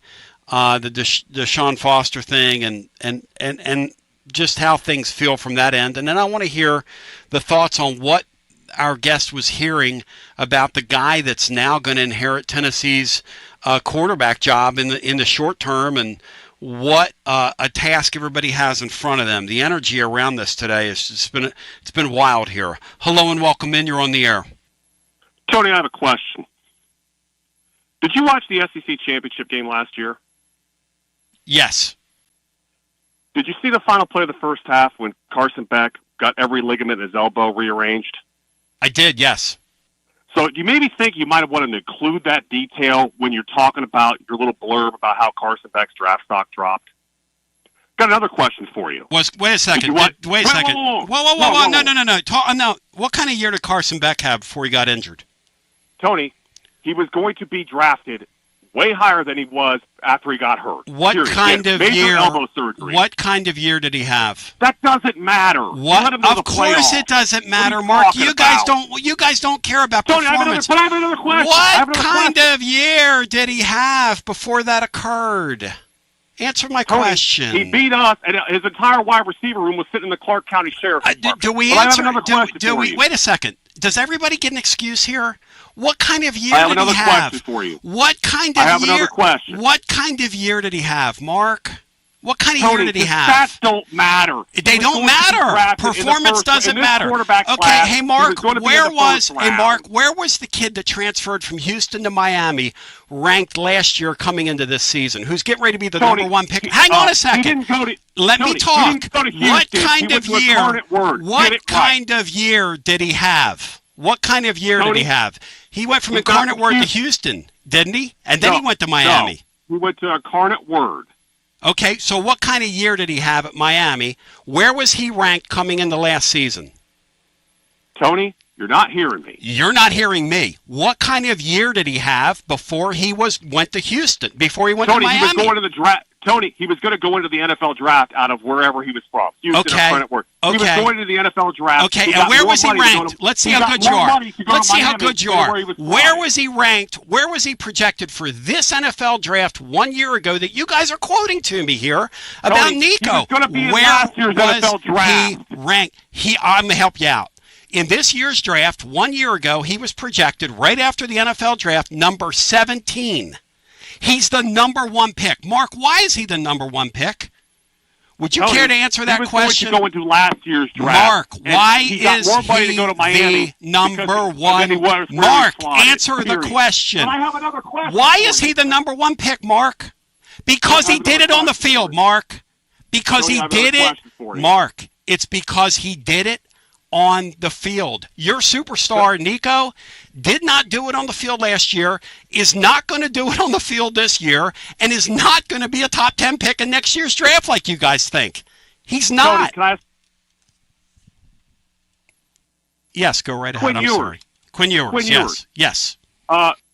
Did you watch Texas this year? Oh, it wasn't Did he not play hurt? Did he not play hurt wasn't his the entire fault. year and now has a dead arm? It wasn't his fault. His draft stock? It wasn't his fault. It wasn't his fault. It wasn't his fault. Injury component to we were talking about Beck and Ewers. That's my point. So let me get on to something else. Well, and Tony, it wasn't his fault. Tony, if Josh Heupel didn't think he could play, Nico, and if Josh Heupel and he can't process, then why were they bringing him back to be the QB1 in the spring? Well, I think that's a fair criticism. Why didn't they cut him loose in the winter? I think that's a fair. No, I think that's a fair criticism. The sleepiness of Josh Heupel, he doesn't get excused for that. But at the end of this, we can only conclude, you can conclude and I can conclude, we can only conclude from this, Mark, that they determined in the spring that this guy's not taking this next step. That's why they let him go. You know Tony, that's true. They could have said that in the winter. But you know that's true. Yes, Tony, yes or no? By their actions. Why would you bring him back in the spring and not cut him loose in the winter? I would have cut him loose in the winter. If he can't process. I would have cut him loose in the winter. Tony, he can't process line. Caleb Williams ain't exactly Peyton Manning. Slick. It's not me saying that. It's Watson Brown, who has a little more experience than you, who said that into the microphone today. They're Slickster. Tony. You guys have an internet and you have a little information, and that's fine. Watson Brown said today a half a second is light years when it comes to developing quarterbacks. I don't know if you heard that. It doesn't fit your narrative. It doesn't fit the narrative that we're trying to. Why are you guys so married to this guy? What do you have? I'm not married to him. What's in it for you? The only thing I'm saying, and let me finish before you interrupt me. Here's what I'm saying, and here's what Lee's saying. And if Lee does not need me to defend him, but if Lee's opinions are wrong, Lee doesn't eat. So he knows what he's doing. And you're coming on here and banging on Lee and I every day, and you're banging on Lee. I'm not banging on Lee. I'm saying that let me make this point. Nico Nation, brother. You guys are Nico Nation. I'm getting shirts for you guys. Nico Nation. Tony, no, I'm not saying whatever they did. I'm glad I didn't have to make that decision. The family's a handful. I get all that. We cut them loose. Okay. But if you're going to sit here and say that a kid who, whether you want to believe it or not, is at worst going to be the 5th quarterback off the board next April, who comps to Justin Herbert, is not, and going from him to a kid that's not even going to play in the UFL is not a significant downgrade at the most important position, I don't know what to tell you. Period. I personally think it's a catastrophic downgrade. Hey, I'm willing to listen that it's not. Sean, what was the record going to be with Nico this year? Well, I can't predict the future, but I've said for more than a month before all this nonsense, I thought the ceiling for this team with Nico was 8-4. Maybe 9-3. Maybe. Oh, I don't think so. 8-4. Maybe. Tops. And what's the record going to be with this quarterback they have? Oh, I think it's fair to say you give him. I take a game away. Yeah. 7 because of the timing. He's not as physically as talented as that, but you can. Two things can be true. He can be not as talented as Nico. He can be not a draft projection as Nico, but he can also be more productive in college. Those two things are independent and can both equally be true. Mark, what's all the hand-wringing about? That's Nico what I'm was wondering. not productive. What's all the hand-wringing I about? don't disagree that you could have found a quarterback more productive than Nico in the winter. Not this kid. This kid couldn't play at App State. He was terrible. I think you're. Let me make sure I got this now. This kid put up pretty good numbers at App State. No, he didn't. Yes, he did. Threw 55% last year. Okay. Tony threw 15 picks. He put He's up not good. He put up pretty good numbers. Your guy who was on the market and being shopped around in December could not find an SEC taker, Mark. And I don't know if you're going to go really. Go read Chris Lowe's article. Go read Chris Lowe's article today, Mark. You guys are holding to this narrative that's not true. Look, when you get on a field, here's the difference between me and you. I was wrong about this kid a year ago, Nico. I was blowing him up because of stuff I was hearing. But when I saw what I saw on that field last year, and then I talked to the people I talked to, I will be wrong. I will not stay wrong. You guys are staying wrong on this. I'm sorry. And it's okay. You're allowed to stay wrong. But you're staying wrong. No one was paying him $4 million. You're staying wrong. I'm sorry. You're staying wrong. And that's okay. If you want to stay wrong, you act stay like wrong. We're sitting here saying we should have kept him. I don't know the answer. I'm glad I don't have to make that decision. But to sit here and say Nico sucks and this Aguilar kid, it's not going to be that I am bad. Not saying that. Stop. I am not saying that. I am not saying that. I'm saying the Aguilar if they didn't kid. think he could play, why didn't they cut him in the winter? I'm saying the Aguilar kid could fit their offense, and I am the same guy that calls Josh Heupel sleepy. So I'm being totally consistent here. The sleepiness of Josh Heupel drives me nuts. I mean, he acts like he's won 3 national championships. I agree with that. You're going to get zero argument from me. Tony, and when I read Chris Lowe's article, I'm coming down with you on that. I'm going to agree with you at the end of this, which is this. If all this is going on in December and they knew what they knew about him, why didn't they cut him loose? Because they should have cut him loose. You are right. You are right. Well, you're right on that. We're going to agree at the end of that. My main reason for calling is when you put in details about people's draft stock, you should have included the part about how they both suffered major injuries. Everybody, that's kind of important. Hey Mark, everybody has an excuse. Everybody Tony, has an elbow excuse. fell off. Hey Mark. Hey Mark. What are you talking about? Quinn Ewers, before that kid got hurt, and that was a vicious, terrible hit that kid suffered from Georgia. Okay, what was his drafts? Don't tell me the year he was going to be the top pick in the draft. That's you'll embarrass yourself. You'll embarrass yourself if you say that. You'll embarrass yourself if you say that. Don't say that. Better than Jackson Dart, Tony. According to you, he had a great supporting cast around him, and they did nothing all year. Come on now, you know that. Great Come on now, Tony. Every wide receiver was sitting in the Clark County Sheriff's Department. Oh well, okay. What was his offensive line? Were they any good, Mark? Ratliff Kid was hurt all year. Were they any good, Mark? Come on, Mark. I mean, listen to yourself. And I love you. I appreciate you. Just like I appreciate Lee. But you guys are cherry picking. I simply went back and looked at a draft board from last year. You guys say it's empirical, never fails. Well, it failed this time. It failed because the kids had injuries. Oh, hey, what are you talking about? If Quinn Ewers was still all that in a bag of chips, he'd be one of the top 5 picks in the draft. His arm's dead. Oh, they killed him this fall. What are you talking about? It's Texas's fault. And he got killed. And Arch Manning sat on the bench all year and couldn't replace a dead arm guy. Is that what you're telling me? Well, hey, is that what you're telling me? I don't know. Is that what you're telling me? Talk to Stark. I don't know. Is that what you're? I mean, that's what you're telling me, right? Pretty obvious he was hurt. Mark, I love you. You're fun to banged debate up with. all year. Love you, brother. Thank you, brother. Love you. Go ahead, Sean. The one thing I don't, and I respect these two guys, Lee and Mark, and the passion with which they call, and I do generally enjoy their calls. But here's what I don't understand, and no one said anything. Yeah. As far as the Beck kid goes, I'm going to read you some names, and you tell me what they all have in common. Gunnar Stockton, Ryan Puglisi, Hezekiah Millender, You know who those people are? No. That is the quarterback depth chart at the University of Georgia. Arguably, if not 1A, certainly 1B as the most powerful, talented, important programs in college football. If Georgia wanted to keep Beck, injury or not, they could have gotten into negotiation. Would they have paid $4 million? I don't know. Gunnar Stockton, Ryan Puglisi, Hezekiah Millender, and I'm not close to that program. I just looked it up, depth chart. What am I missing? They're rolling with Gunnar Stockton, who's average at best.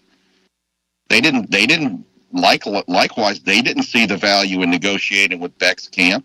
You can't tell him, and I love Mark, but you can't tell him that. And guys, listen, go read Chris Lowe's article, because you guys all tell me that SEC teams would have fallen all over themselves because it was in the other window to go get him.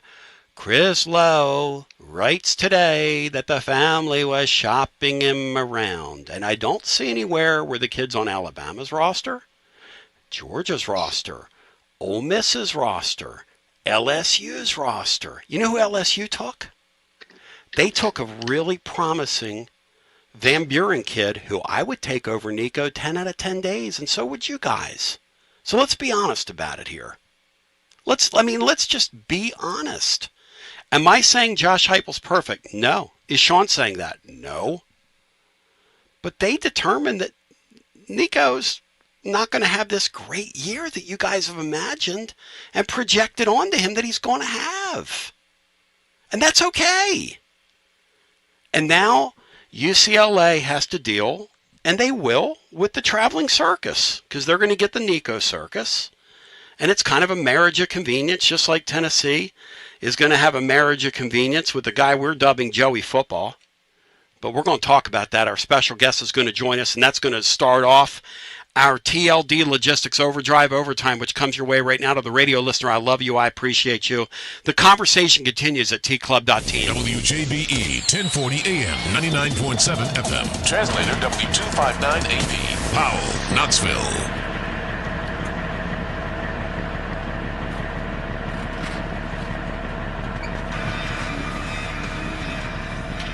It's TLD Logistics Overdrive Overtime, presented by TLD Logistics. Online at tldlogistics.com.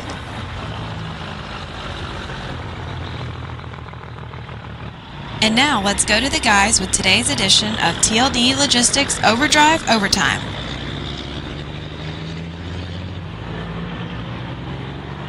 How much fun is this? I don't know.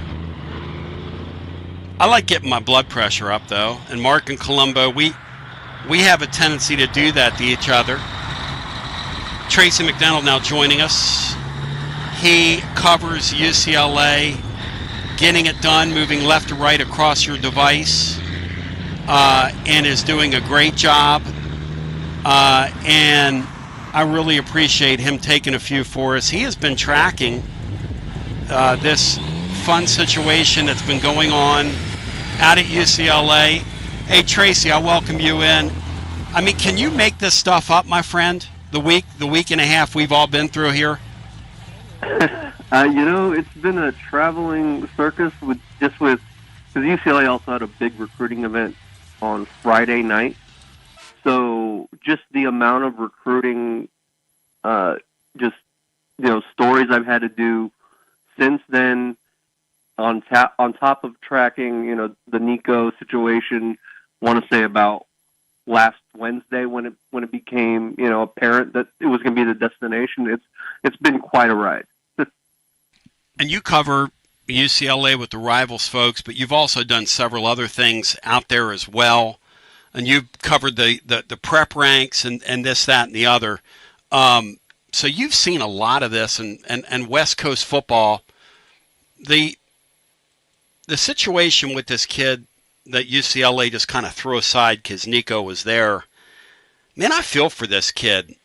What kind of spring was he having, did you understand, before they made the decision to go with Nico? Yeah, so that's been the interesting interesting thing with UCLA, before, in previous years, it was completely open spring practice. We'd be able to watch every second of it, that sort of thing. Because they brought in a new offensive coordinator, Tino Sinceri, a whole new offense, they kind of dialed back the access a little bit. We got to see 2 full open practices. So we got to see the very end of the first week, and then last Friday was the very end of the third week of camp. And Joey Aguilar specifically made a really big jump from what we saw that first week to the third week. That first week, him as well as some of the other quarterbacks, were throwing, interceptions, making, just poor decisions. You could tell they were just, barely learning the offense. But by that third week, I don't think a single quarterback threw an interception. Joey made some, great reads downfield, took some big shots. And that's the read I got out of him. He's a quarterback who's not afraid to throw it downfield, and he'll take a chance every now and then, and it's just a matter of his eyes making the right read. So it was going to be an interesting situation at UCLA had it been Aguilar, just because Tino Sinceri's track record with developing quarterbacks and improving their efficiency from one year to the next was pretty good, both at James Madison and Indiana. So now, he's got to do it all over again with Nico, on top of the fact that they're not going to have him until the start of fall camp. So, but with Joey in particular, it looked like he really did a good job of, just learning quickly. And Tino even mentioned that he does a really good job of processing information. You and your past, I'm looking at your bio. I know you've done some stuff in the prep ranks. Have you dealt with Team Nico before, or talked to anybody who has? So oddly enough, his younger brother Madden was originally committed to UCLA's 2025 class. I talked to Madden, maybe 4 or 5 times up to that, early signing day. He was always great to deal with. Anytime I had an interview request, he was more than cordial enough, and things were great. And then suddenly on signing day, we learned that he flipped to Arkansas, and so I thought that was it. Like, all right, he moved on, and you never know in the transfer portal world, especially with kids that programs recruit, that there's always that chance that they bounce back. I just didn't expect it to happen so quickly. So on top of that, they get his older brother. I actually covered one game in 2022. Both were at Warren. Nico was the starter. Madden was the backup. Nico actually went down in the second quarter, and Madden had to come in briefly before Nico started the second half and finished out the game. But that's the only time I've ever actually covered a game of theirs. But as far as my dealings with them, it's always been great. I've never dealt, never talked to their father as far as doing an interview or anything like that. But after everything that's come out, over the last couple of weeks, it's going to be interesting. And I actually asked Deshaun Foster directly, like, did you have to mend any fences because of the decommitment and now, going into it and with Nico as far as the negotiations? And he said everything was fine there. He didn't seem to have any issues with it. So we'll see how that all plays out. Tracy McDaniel joining. He covers UCLA, and as you can hear, gets immersed in it, as he did with Madden, Nico's brother, who is leaving Arkansas, and Arkansas is doing this thing where they're saber-rattling about recouping money from him. Look, these schools aren't going to do that at the end of the day because you want future recruits on your campus, and the kids are running amok right now, and it's kind of the way it works. But Joey Aguilar has gotten kind of caught in the middle and kind of squeezed. What kind of things were you hearing about Joey Aguilar in terms of leadership, teammate? And one of the things that stood out to me is Joey Aguilar knew. I mean, everybody has the internet, okay? He knew what was going on behind the scenes, but yet he showed up last Friday night. I saw your account of it, some of the photos. He was there signing autographs for kids, etc. It looked like he was being a really good teammate. And sort of taking one for the team on Friday night, where he could have done the Nico thing and just pulled out and left, right? Couldn't he? Yeah, he's from all accounts, he was nothing but professional. When we asked, I think it was the LA Times directly, specifically who asked, whether he was offered, the chance to stay and compete. Deshaun Bosser had said he was, but he's only got that 1 year of eligibility left. So I don't blame any kid that, especially someone who only has 1 year left, who wants to go out and find a situation where they can be a starter. It's the world of the transfer portal that we live in, because he's the unfortunate, it was unfortunate for him because the variables changed, right? December, Nico Iamaleava was not available, right? They went after who was available, and it was Joey Aguilar, and by all accounts, they were. It was trending that he was going to be QB1. He was still in the competition, but it was pretty clear that, barring something drastic, he was going to win that competition. It's just unfortunate that that's how it unfortunately played out. And Deshaun kind of directly said it. They had to take a swing once they saw that, someone of Nico's caliber and the fact that they had a prior relationship with the family, and they thought they had a chance with him. He felt that the program had to go out and take that chance. You covered USC in a past life. Looking at your bio, were you surprised the Trojans didn't make a play for Nico when he became available? Because that's where a lot of people thought he was going to land. Well, I've helped cover USC a little bit here and there, just because with rivals and all that, every now and then they'll send me out to a practice. I've never covered them extensively. I used to cover Arizona quite extensively. I used to live in Tucson for about 3 years after I left college. But as far as, USC getting involved, it's, I know they've got some big 2026 targets and all that. And now there's, situation with Ryder Lyons, a quarterback in that 2026 class. I believe he's, slated to possibly commit there. So I think their quarterback situation was just a little bit more jumbled, whereas UCLA, was pretty wide open as far as the future. And even, the current, other than Joey, every other quarterback on that roster had never started a single, well, actually had never even taken a single snap in a college game, put it that way. So that's, the stark differences in the quarterback situations in UCLA and USC, I think, played a big role as far as, USC, whether they wanted to jump in. Well, and so it's kind of an interesting thing now. So the UCLA situation, the quarter system, okay? Yeah.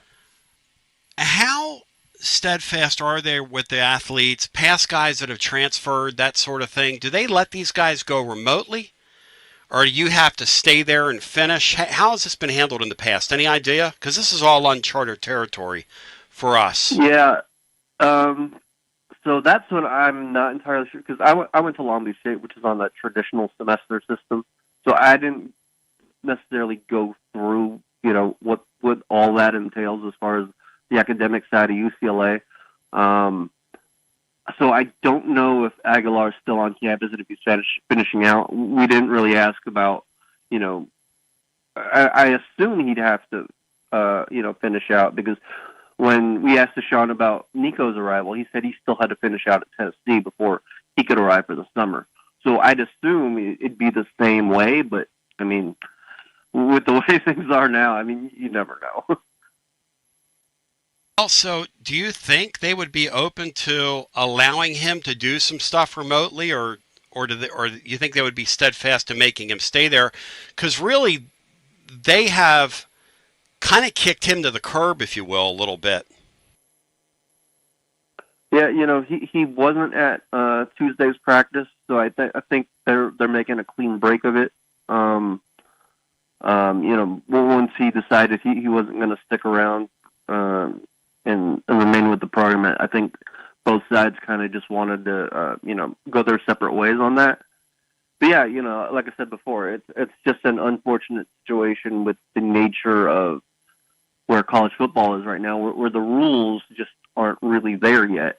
And I actually asked Deshaun if he saw a future where, you'd have multi-year enforceable type of contracts. He thinks it'll eventually trend that way with college football, and they're waiting to see the House settlement and what kind of, clarity that provides.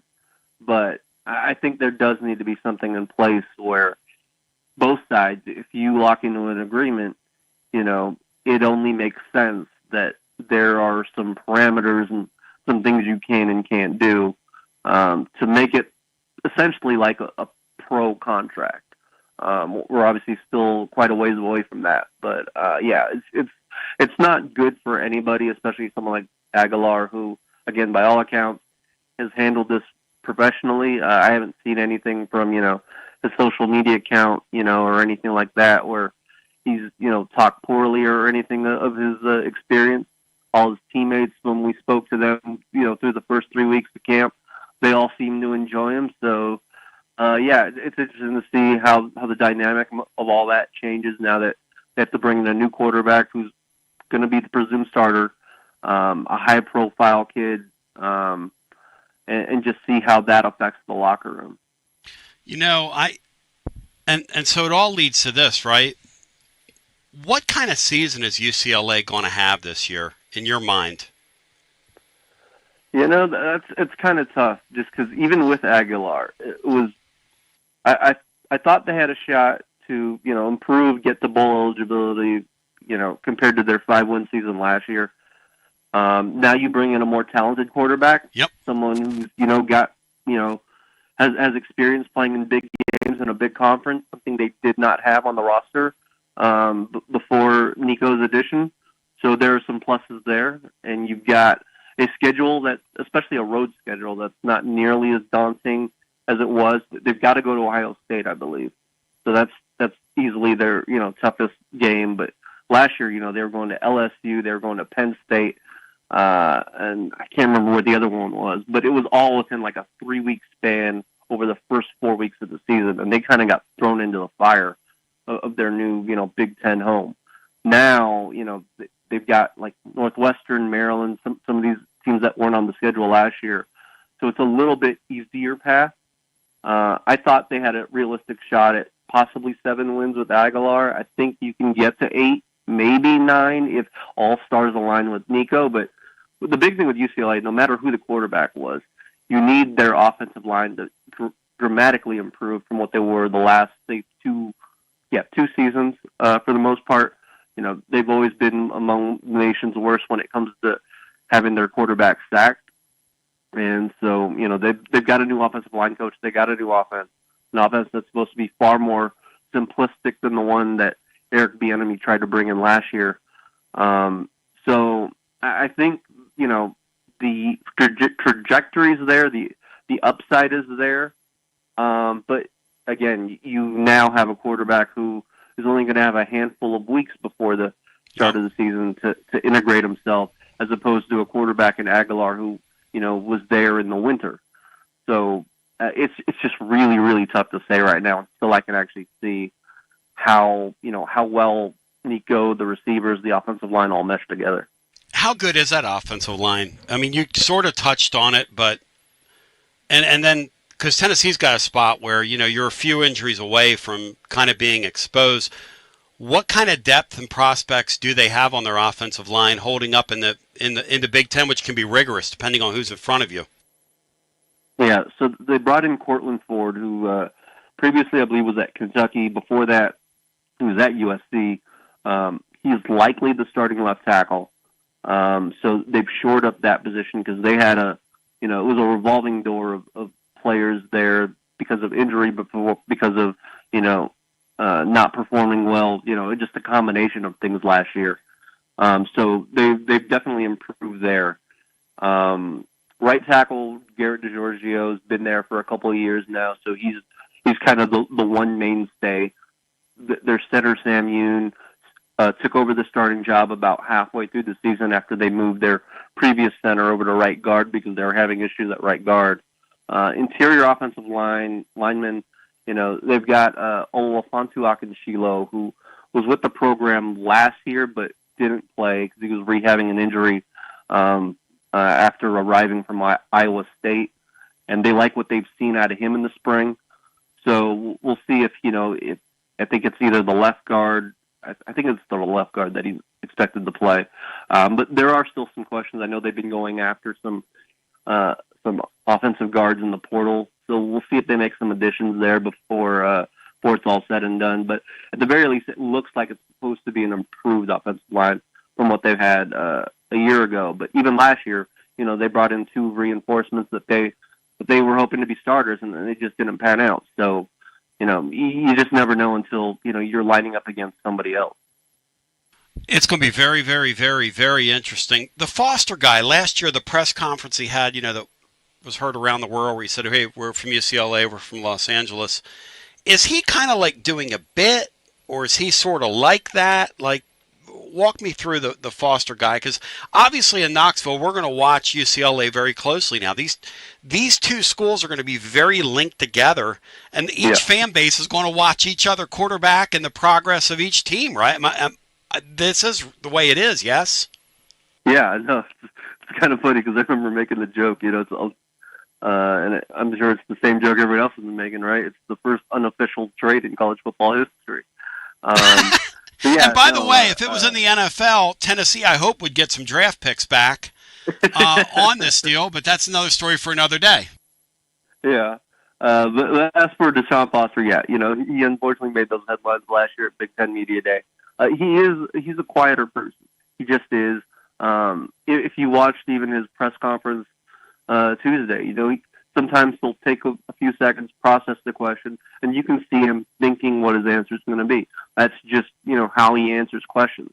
He's not Deion Sanders, right? Where he's going to, put on a show and every now and then he'll give you a soundbite, and he did at the very end of Tuesday's press conference when I asked him about the added buzz, and, he said you want to be in a situation where you have haters and you have people, who bring some added expectations. So every now and then he can drop a nugget like that. But for the most part, he's very much the same. Like, he'll say he's excited, but the expression on his face, maybe says otherwise. But that's just how he's been, since he was hired. And for us, have been talking to him, regularly at UCLA, it's just the norm.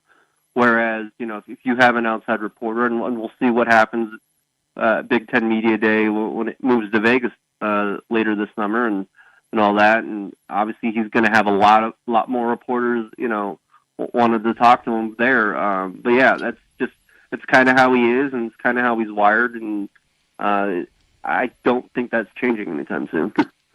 It's why, it is. He's certainly marching to the beat of his own drummer. On the way out, if you had to, right now, because there's so many variables going into this, but if you had a feeling, what is UCLA's place in the Big Ten for the upcoming season, if you had a way of looking at it? Right now, I think it's still middle of the pack until, it proves otherwise. I think the intriguing part, right, is who I mentioned earlier, Tino Sunseri. What he did in 1 year with Curtis Rourke at Indiana, and the way they kind of surprised people and had the season they had and had the offense that they had, that's what essentially UCLA is hoping for as far as just kind of, catching people off guard and kind of making a big splash. I think they've had the receivers to do it. Quasi Gilmer's a very good young rising sophomore who's going to be a nice target for Nico, and if they can develop a nice relationship and cohesion, Yep. It'll be really interesting. That's a great name. Quasi Gilmer. Yeah. He's got the job, He's got man. star written all over him. Actually, when he committed to UCLA, I don't remember if you remember that old, Nike LeBron commercial where he played 4 different versions of himself, kind of like the old Nutty Professor movie. Yeah. He mocked that as his commitment video to UCLA. Like, he is the most creative young man on that team. He's definitely one of the characters of the team, and he's got star written all over him. And yeah, like I said, he's got a great name. Tracy, what do you expect we see from Joey Aguilar? Does he acquit himself well here? Does he fail miserably and lose the job early on? What do you, or somewhere in between? What do you expect we see from him? I think like we were saying earlier, it's an unfortunate situation, but I think he found himself in a pretty good situation. If you have to change, programs, ending up in the SEC, ending up at Tennessee, not that bad of an exchange, right? Like he's still going to have that big, stage that he wanted at UCLA. Obviously, he's making the transition to trying to prove that he can play in the Power Four and have a potential pro future. And that's why he, initially decided to go to UCLA because he wanted that big stage. And now he's going to get it even more at Tennessee. I think he's going to be hungry to prove himself. And I think that can only mean good things for Tennessee. And it's just a matter of how they harness all his abilities and, harness that arm of his that he has and make sure that, he makes the proper reads and isn't taking too many hits. Because if you look at his numbers at Appalachian State, I think it was 56 touchdowns over the last 2 years. That also included 24 interceptions over the last 2 years. So, he's not afraid to throw it around, and it's going to be very interesting to see how he fits into that Tennessee offense. Hey, on the way out, my friend, if folks want to interact with you, Tracy McDonald, how do they do so and read your work and all that stuff? And I appreciate your time, my man. Yeah, no, thanks for having me. It's so I specifically cover UCLA for BruinBlitz.com, which is the Rivals affiliate that covers UCLA. And on X, I'm at Tracy, TRACY _ McDonald, MCDANNALD.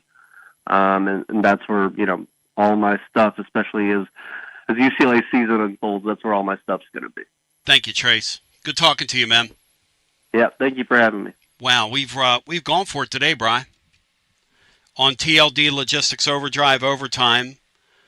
It doesn't sound like Nico's going to have much around him, Bri, out there at UCLA. And it doesn't sound like he got much of a look at the quarterback coming back our way, so he remains an international man of mystery. I guess we're going to have to leave it there, right, before we go back to our phones. What do you think? Both quarterbacks appear to be lacking a strong supporting cast both places. But I think Tennessee might have a better team overall than UCLA. Hey, if Sean, we're honest about it. Hey, Sean, I do make a pretty decent point that UCLA ought to work with that kid. And I know that's a high academic institution there, and it's a tough school to get in for students in California out there in Los Angeles. But they are throwing him aside. They ought to accommodate him here in Knoxville because they needed his money. I mean, that's the other side of this. It isn't like, we invited him to stay and compete for the job. It's kind of not that simple. That's a cash poor deal. They needed his money. And in my mind, they ought to work with him and let him do remote classes. Yes or no? Well, I think so, Tony. You've said we've heard people disagree with you about UCLA and their cash poor. I mean, with all due respect to Deshaun Watson, he was a running back coach, and he took the head coaching job because he was a big name, a very popular and productive player at UCLA, and it only cost $3 million. I mean, his initial salary last year was $3 million at a Big Ten school as the head coach, where coordinators are getting paid that much or near that much, and his annual raises were only $100,000. So, absolutely they're cash poor. That's indicative of why the recruiting is struggling so much. That's why transfer portal stuff is struggling so much. And that's why Nico settled for considerably less than he was unhappy with here. So who knows? You know what? Talking bad about a kid is not, or wishing ill upon a kid is not good karma and good for the soul. So I hope he does well. It's hard to imagine being in a more friendly quarterback offense than this one. These aren't my words. These are words, I think, from Grant Ramey at VolQuest, where he established that since Utah State, Nico was the least productive quarterback in the Josh Heupel era. I think that says a lot. And it's not because, it has nothing to do with the fact that, it's because we had Dylan Sampson. No, we had to run Dylan Sampson's legs off. It's because we didn't have a proficient operator of the offense. Well, take a look at it. Joe Milton Joe Milton was excoriated here for his inability to run the offense, and he put up better numbers than Nico did. Yeah, and that's the whole thing right now. The whole thing is really strange that we're in this spot right now. Last thing to me is, if you allow me, please. I don't understand why if you're UCLA and except for just pure desperation, you let the younger Iamaleava kid come in there. I mean, you only have so many scholarships, and now you are going to give that much more leverage to that family. Not only do you have potentially your starting quarterback, but one of their backups too. I mean, and they work in lockstep. Well, they're desperate. You said it. They're going to hold out two guys. I mean, that just doesn't make sense from a business aspect. You know, I was talking with a friend of mine about just how small of the oxygen UCLA gets, where they are, and how they're having trouble drawing. And I think they see this Nico thing as an opportunity to kind of create a loud bang, out there in Los Angeles. The problem, Sean, is the kid's got to take the field eventually. And when the kid took the field last year against the no-name teams, we were like, whoa, look at this. It is the most 2025 thing ever. And I haven't seen what's happened with the Angeli guy. Has he chosen a place yet? Have you guys seen it? Because it looked like he was going to. I saw where it's looking like he's going to Syracuse. Okay. Angeli and our guy on the field together down there, both, 100 days at their school? And our guy will be less than that unless they let him come remotely. And they ought to work with him. They really ought to. And then, Sean, what about this whole thing about Arkansas with Nico, Nico's brother, Madden, saying, well, we're going to get our money back? No, they're not. None of these schools are getting their money back. I know fans like that. Somebody sent me an email about this. The last thing you want to be seen as a Southeastern Conference team is that you're vengeful towards these players. That's why these players are walking all over these collectives. It's the way it is. Yeah, and I think that, Madden, he didn't play his senior year. He's considered significantly less talented than his older brother. No, it's not a rip job on Madden, but he was always in his brother's shadow. He plays 1 year, tries to transfer, can't play, and then he's tossed around by his dad to a couple of different places. I just don't get it. I absolutely don't get it. He could not be on a high ticket dollar thing at Arkansas. It's kind of like this old saying when you got a loser friend who borrows the $100 and doesn't pay you back, but he never comes back. That's the best $100 you ever spent. Get rid of a loser. I would, if I was Arkansas, they couldn't have lost that much money. I'd move on from him and just count their blessings that they don't have to deal with that family. To the phones we go. And go ahead. UCLA, knowing that they sort of kind of ditched Aguilar to the side for Nico like that, they ought to help him make that transition and let him do remote stuff from here. I think it'd be I hate to say this. That's the right thing to do. That's right. That's right. But in this era, Brian, who cares anymore about the right thing to do? Carly Simon loving you is the right thing to do. But who cares anymore about the right thing to do? Does that even enter into the equation anymore? UCLA, Sean, let that kid sit out there Friday night and sign all those autographs for those kids that thought they were meeting UCLA's quarterback. I mean, how weird is that? Knowing the whole time on Saturday we've got our apparatus and we're going to move it forward. Why wouldn't they just grab the kid Friday night and say, hey, let's act like you have a stomach virus, man? You know what I mean, Sean? Like, what are we doing? Well, just no offense to Deshaun Foster, but if you take a look at his press conference he's had so far, he was a great college player. He played in the pros a lot, the camera and microphone can't be that foreign to him. If that's what you're getting, exactly, then I'm led to believe that that's pretty much a captainless ship out there.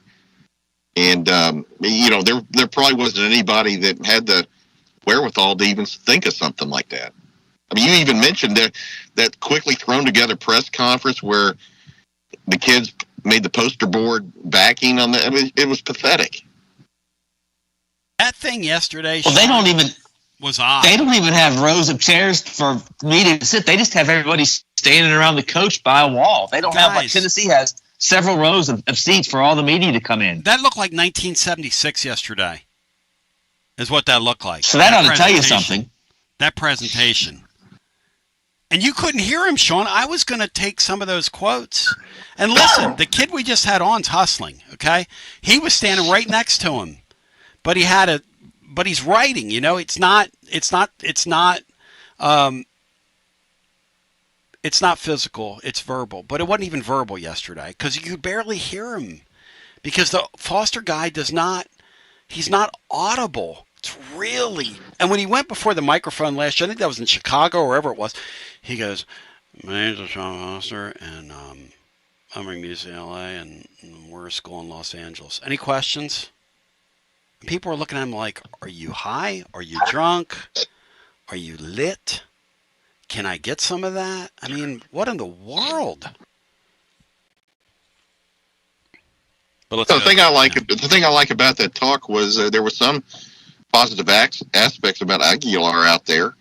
Yeah, he was improving after 3 weeks. Sure. I have nothing ill to say about young Sinceri, but that sounded like a whole lot of hopium to me.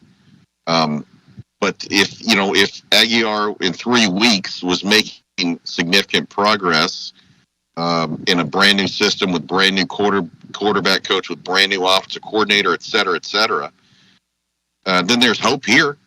I think, and again, I'm not checking a box saying this guy is going to lead us to the promised land or anything. I think we set ourselves up for and got caught in an ugly situation, and we're making the best of it.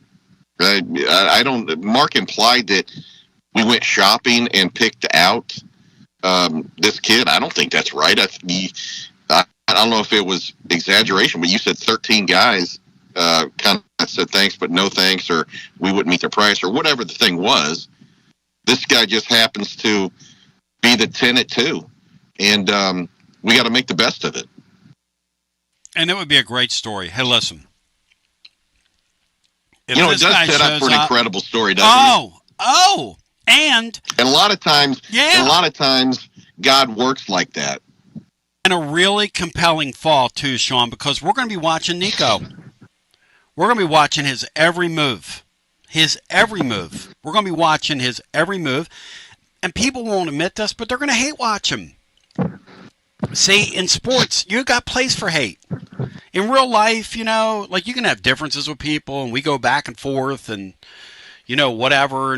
But we're still friends. I mean, at the end of the day, we're all still friends. People get mad, and everybody gets mad, and I get mad, and we all get mad. But at the end of the day, in sports, I mean, sports are fun because it's like a vicarious thing. I can go, I don't even make it hurt, but do we want to see Nico explode and go 10-2 this year? No, not really.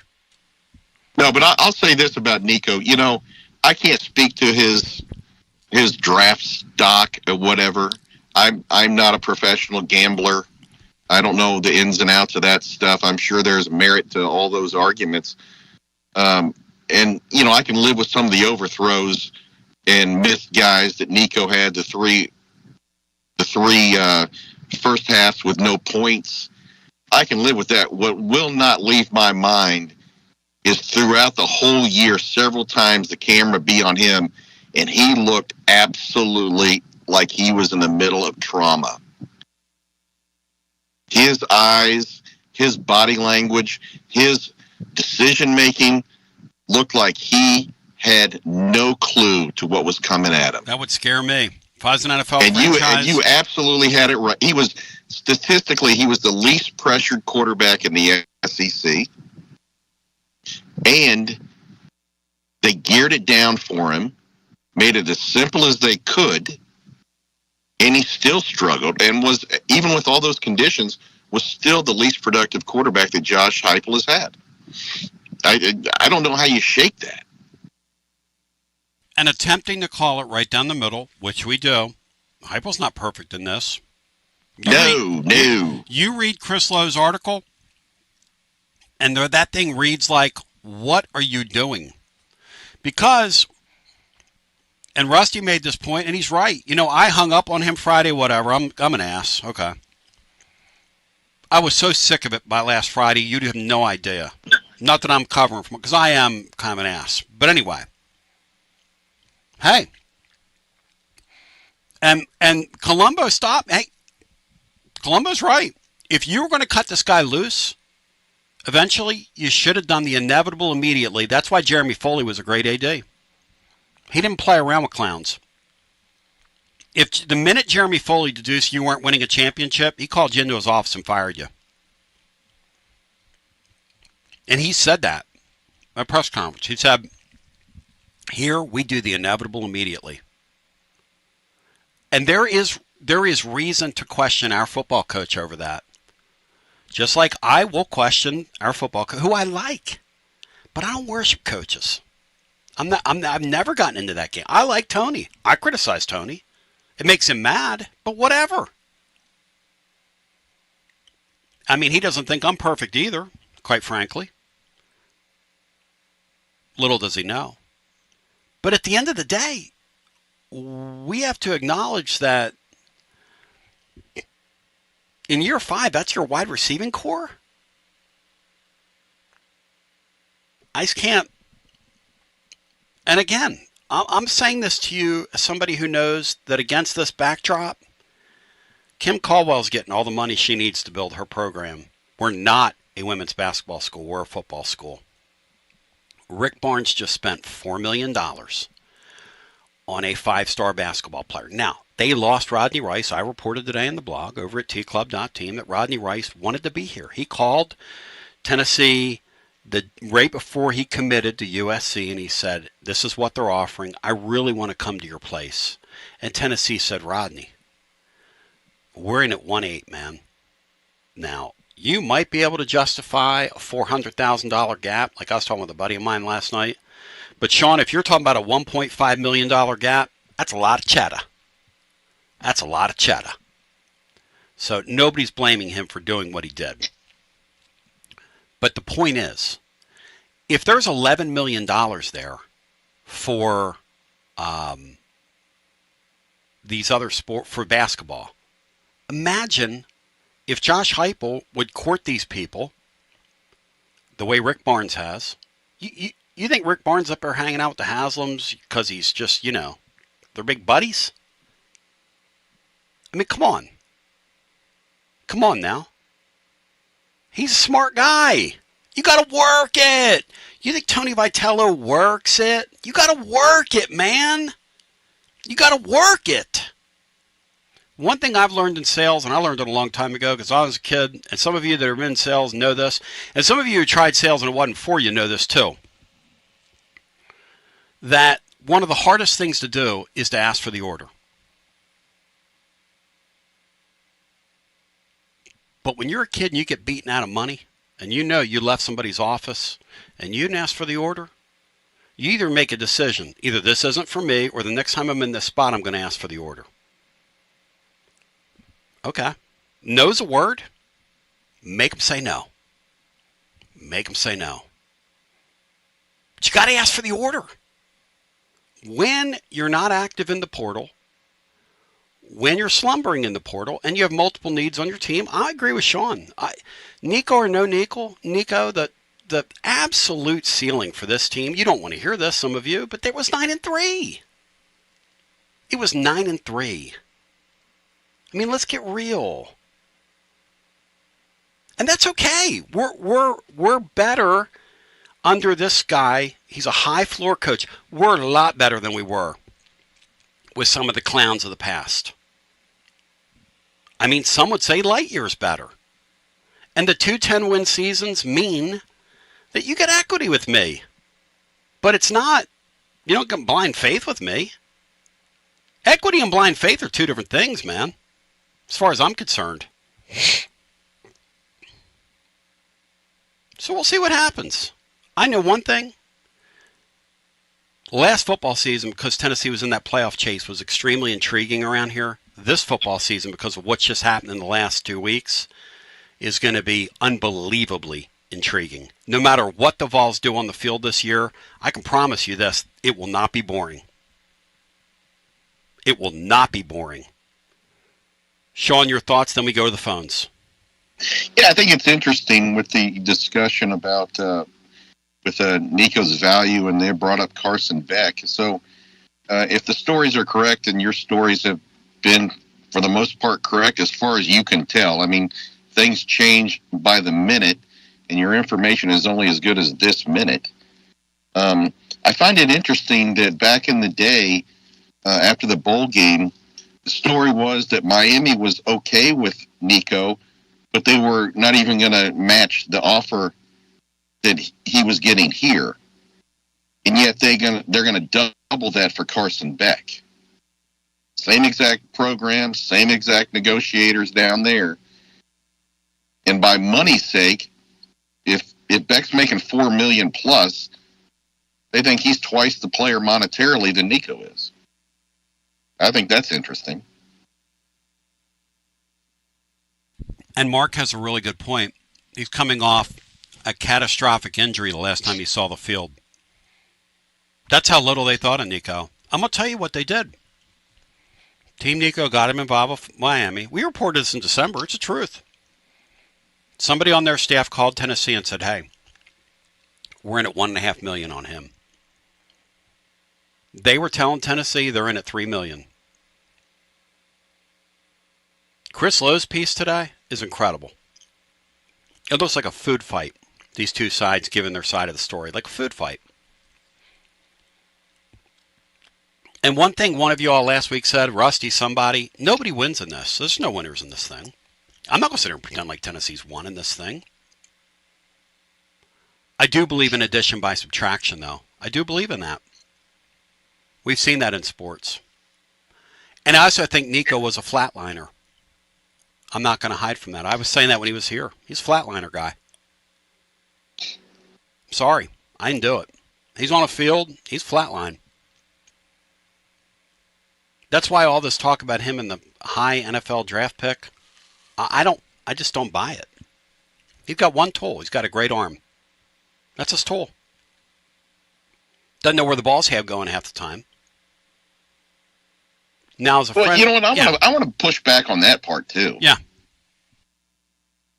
He doesn't have nearly the arm Tyler Bray had.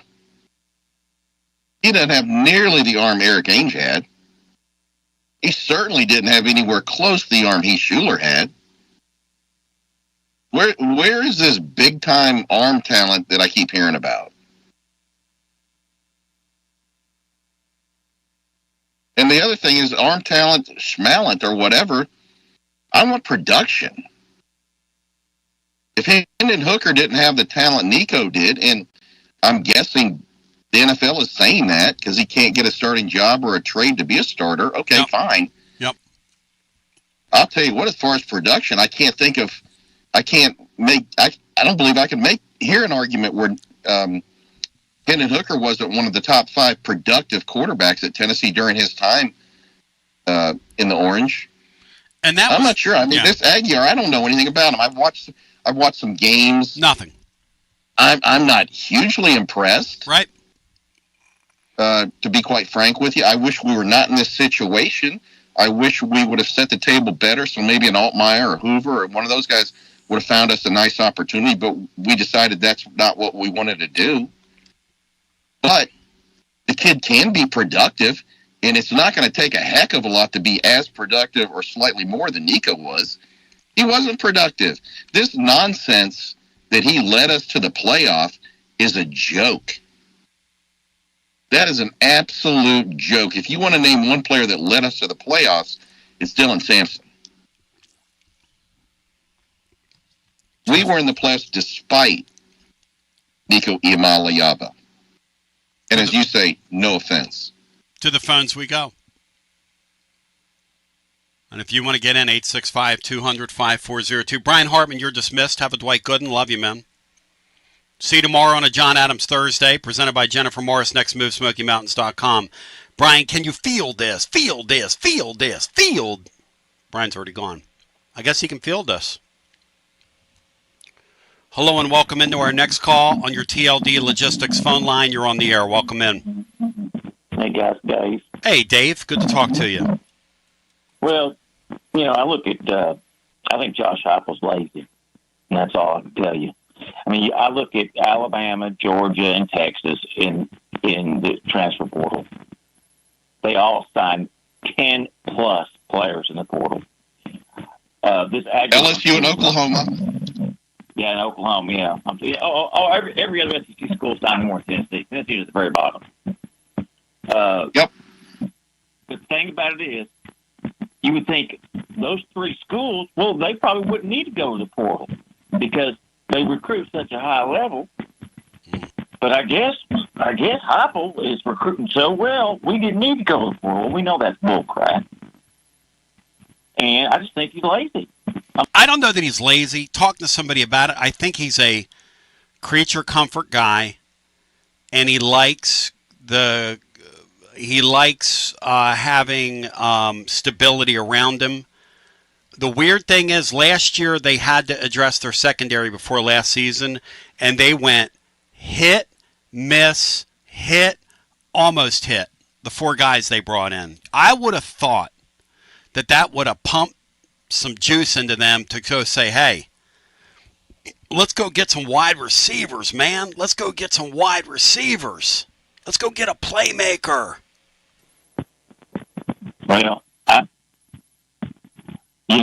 if you told me 5 years ago that going into year 5 that we're going to be have this is all going to happen, and we're no closer to competing with Georgia, and we're paying this guy $10 million a year.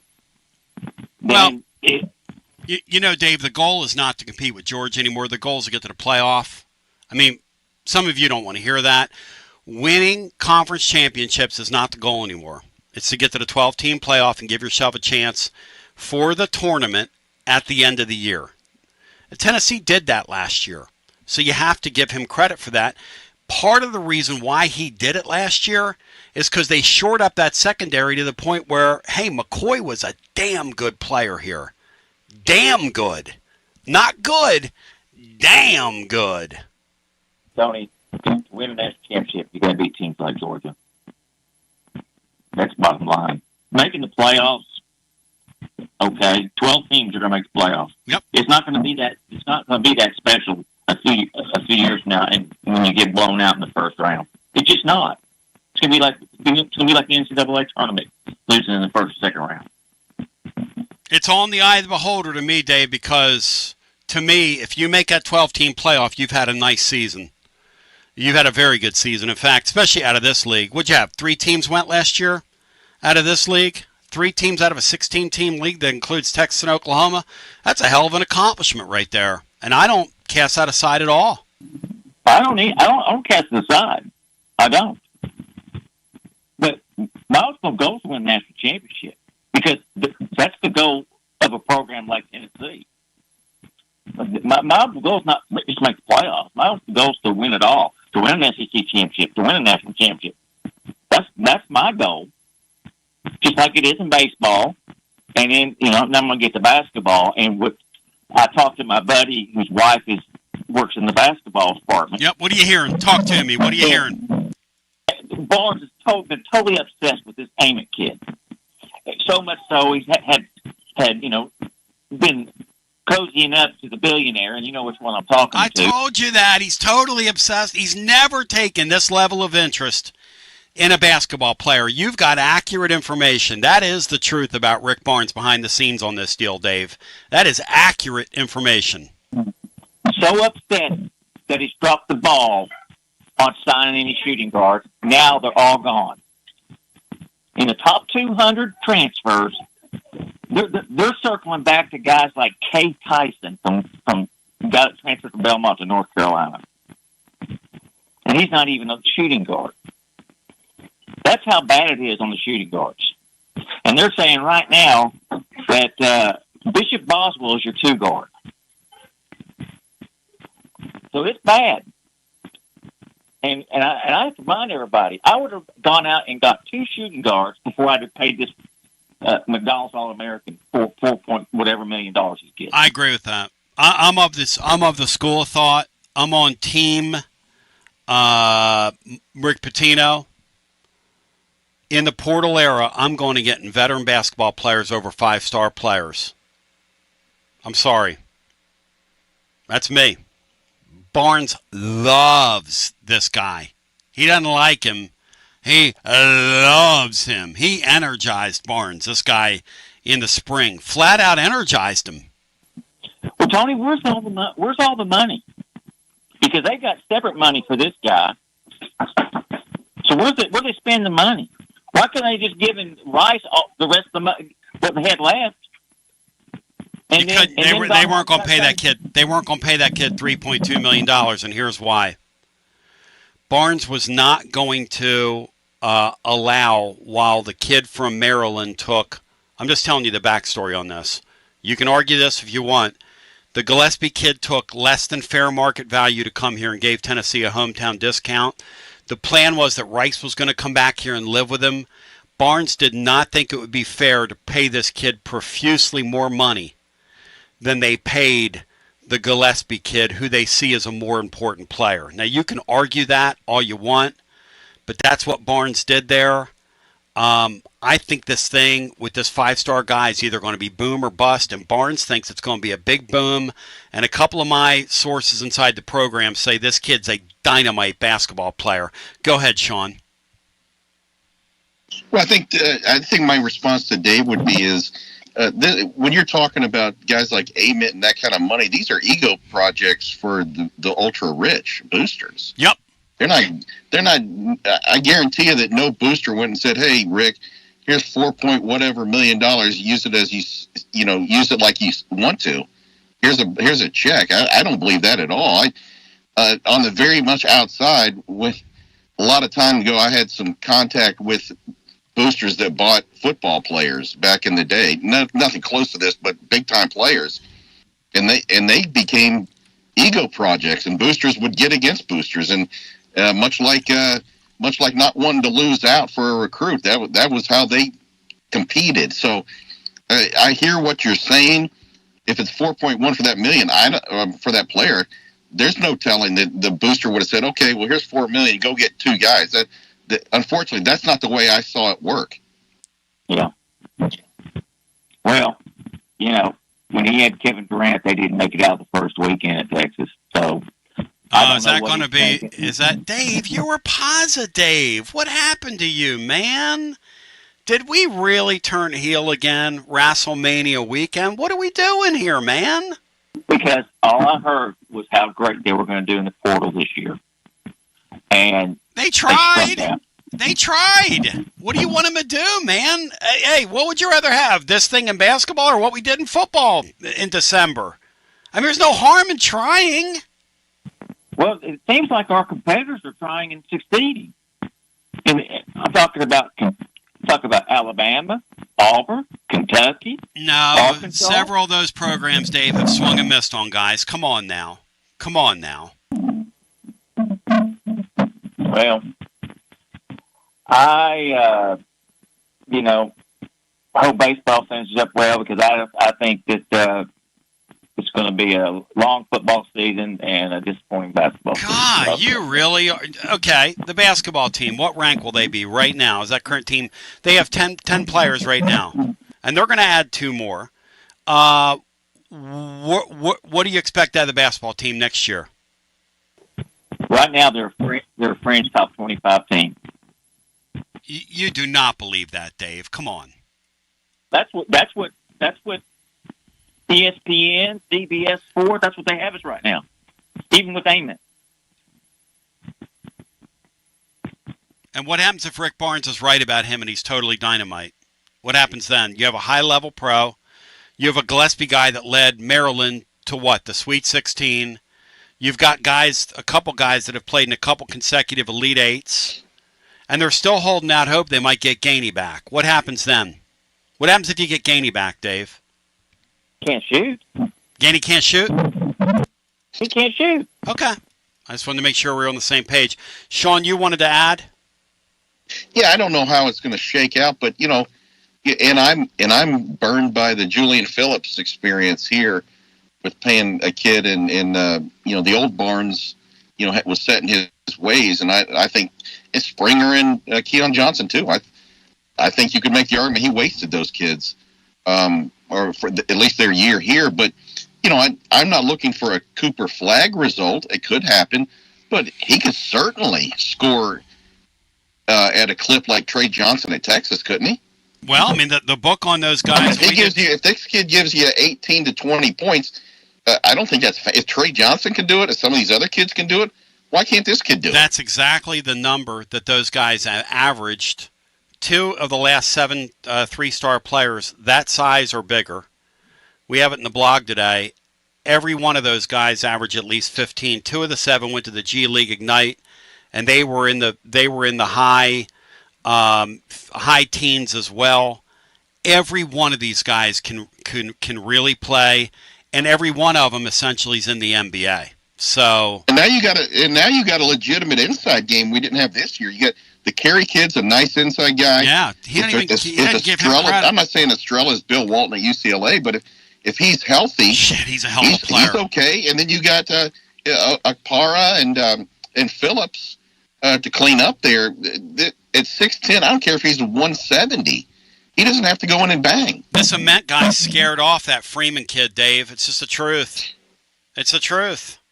Hey, Tony, let me ask you something. How much? Okay, they got 2 spots left because Akpara's brother's getting the 11th. That's correct. Okay, how much money? How much do they have left in the coffers? No idea. Let's say they have, $4 or $5 million probably. No idea. I got to check on that. No idea. On this roster, would you think they'd have at least $4 or $5 million left? Because they've only spent money on Gillespie.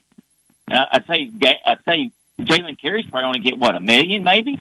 Well, if you do the math between Gainey and Ament, I mean not Gainey, but between Ament and Gillespie, that's close to. I'm just doing some quick math in my head here. That's right at about $6 million, maybe a little over $6 million. So it does not take long to spend your money. They're giving Phillips a raise. They're bringing, I do believe they're bringing Estrella back on the same deal because they want to kind of prove it to each other, and he wants to prove to college basketball and the folks at the next level that he can do it. So that's a mutually beneficial thing. Akpar, they're giving a little kiss to off last year. And the Carey kid, as Sean said, that didn't come cheaply because you beat other guys in your league. I see what you're saying. They've got a hole. They've got a hole there at shooting guard. There is no, or a hole at wing, however you want to put it. I'm not going to deny that. That's a big miss. The Rice guy is a big miss by them, no question. This coach knows. This coach knows what his teams have lacked in the past. And they've lacked multiple good three-point shooters. This kid can really shoot it, though. This Ament guy can really shoot it. It's 40% three-point shooter. We'll see. Because a lot of these kids, I'm telling you, I do not trust high school kids coming in at 18, 19 years old playing against 22-year-old men. I just don't. Hey, it worked out really well with the Smith kid down there at Auburn. Worked out really well with him. Did it not? That's before these rosters were getting that much older. We'll see. You're moving cheese on me here, Dave. It worked out. The right reply to that, Dave, is yes, Tony, it worked out well with the Smith kid. Come on, Dave. You talking about Jabari Smith at Auburn? Yeah. Yeah, and guess what? Auburn didn't make it out of the first weekend. Oh, God. I mean, I'm just telling you, you've got to have a balanced, good. I mean, you look at Florida's roster this past year; those were all 3 stars. But that guy, you got to give that sexual harasser, whatever he is down there, credit. He put together unbelievable balanced roster. Yep. He mixed that roster, Dave, and the creeper defense to a T. Dave, thank you. We're about out of time. Cinco, it's been a lot of fun. He's SEA in Sinclair. DDS in beautiful Maryville. In fact, we are out of time. We're having overtime to the overtime right now. Shout out to my friends at TLD Logistics. They're online at tldlogistics.com. They're utterly incredible. Shout out to the allergies today, Cinco. You're feeling it like I'm feeling it. I got it in my throat. I've been feeling it for 3 or 4 days. It's killing me. It's unreal, antibiotics, man. You name it. But I want to encourage everybody to, if you haven't already checked out Tony's YouTube channel. I was watching a little bit of it today. No latency whatsoever there between the two. You can see it in real time, and the updates you gave. Look. Again, I'm not carrying water for you because no one rips you harder than your text group, and I'm a part of that. Interesting. But Mark and Columba and Lee have nothing on us behind the scenes on the text group. I assure you that. But nonetheless, it's, those little blurbs you put out on YouTube channel, I liked them. I really did like them. Keep doing it. The reason I like them is because I can attend to them anytime I want. What I would encourage you to do is see if you can put out notifications, because if I got a notification, I'd have jumped right on. Well, if you subscribe, you get notified. That's why we need you to subscribe to that channel, and then you get notified. But Cinco, there you go. You're my guy. Love you. Thanks, Tony. It's always a privilege and a pleasure to be on here. It's a highlight of my week. And go Vols. Let's take down LSU this weekend. G to the B to the O. And shout out to my boy Bino. And by the way, my friends over at Zen are getting ready. VIP place coming.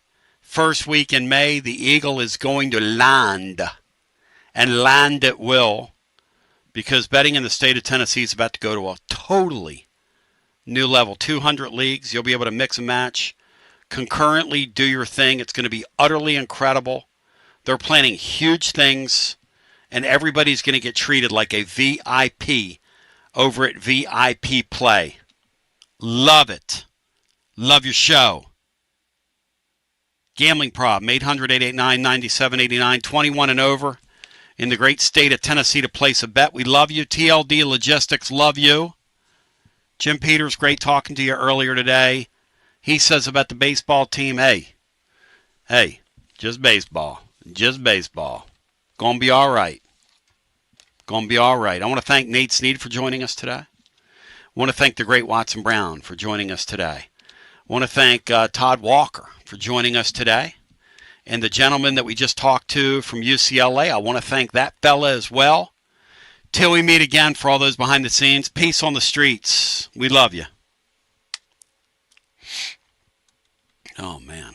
I am feeling it, too. I'm feeling robbery from it.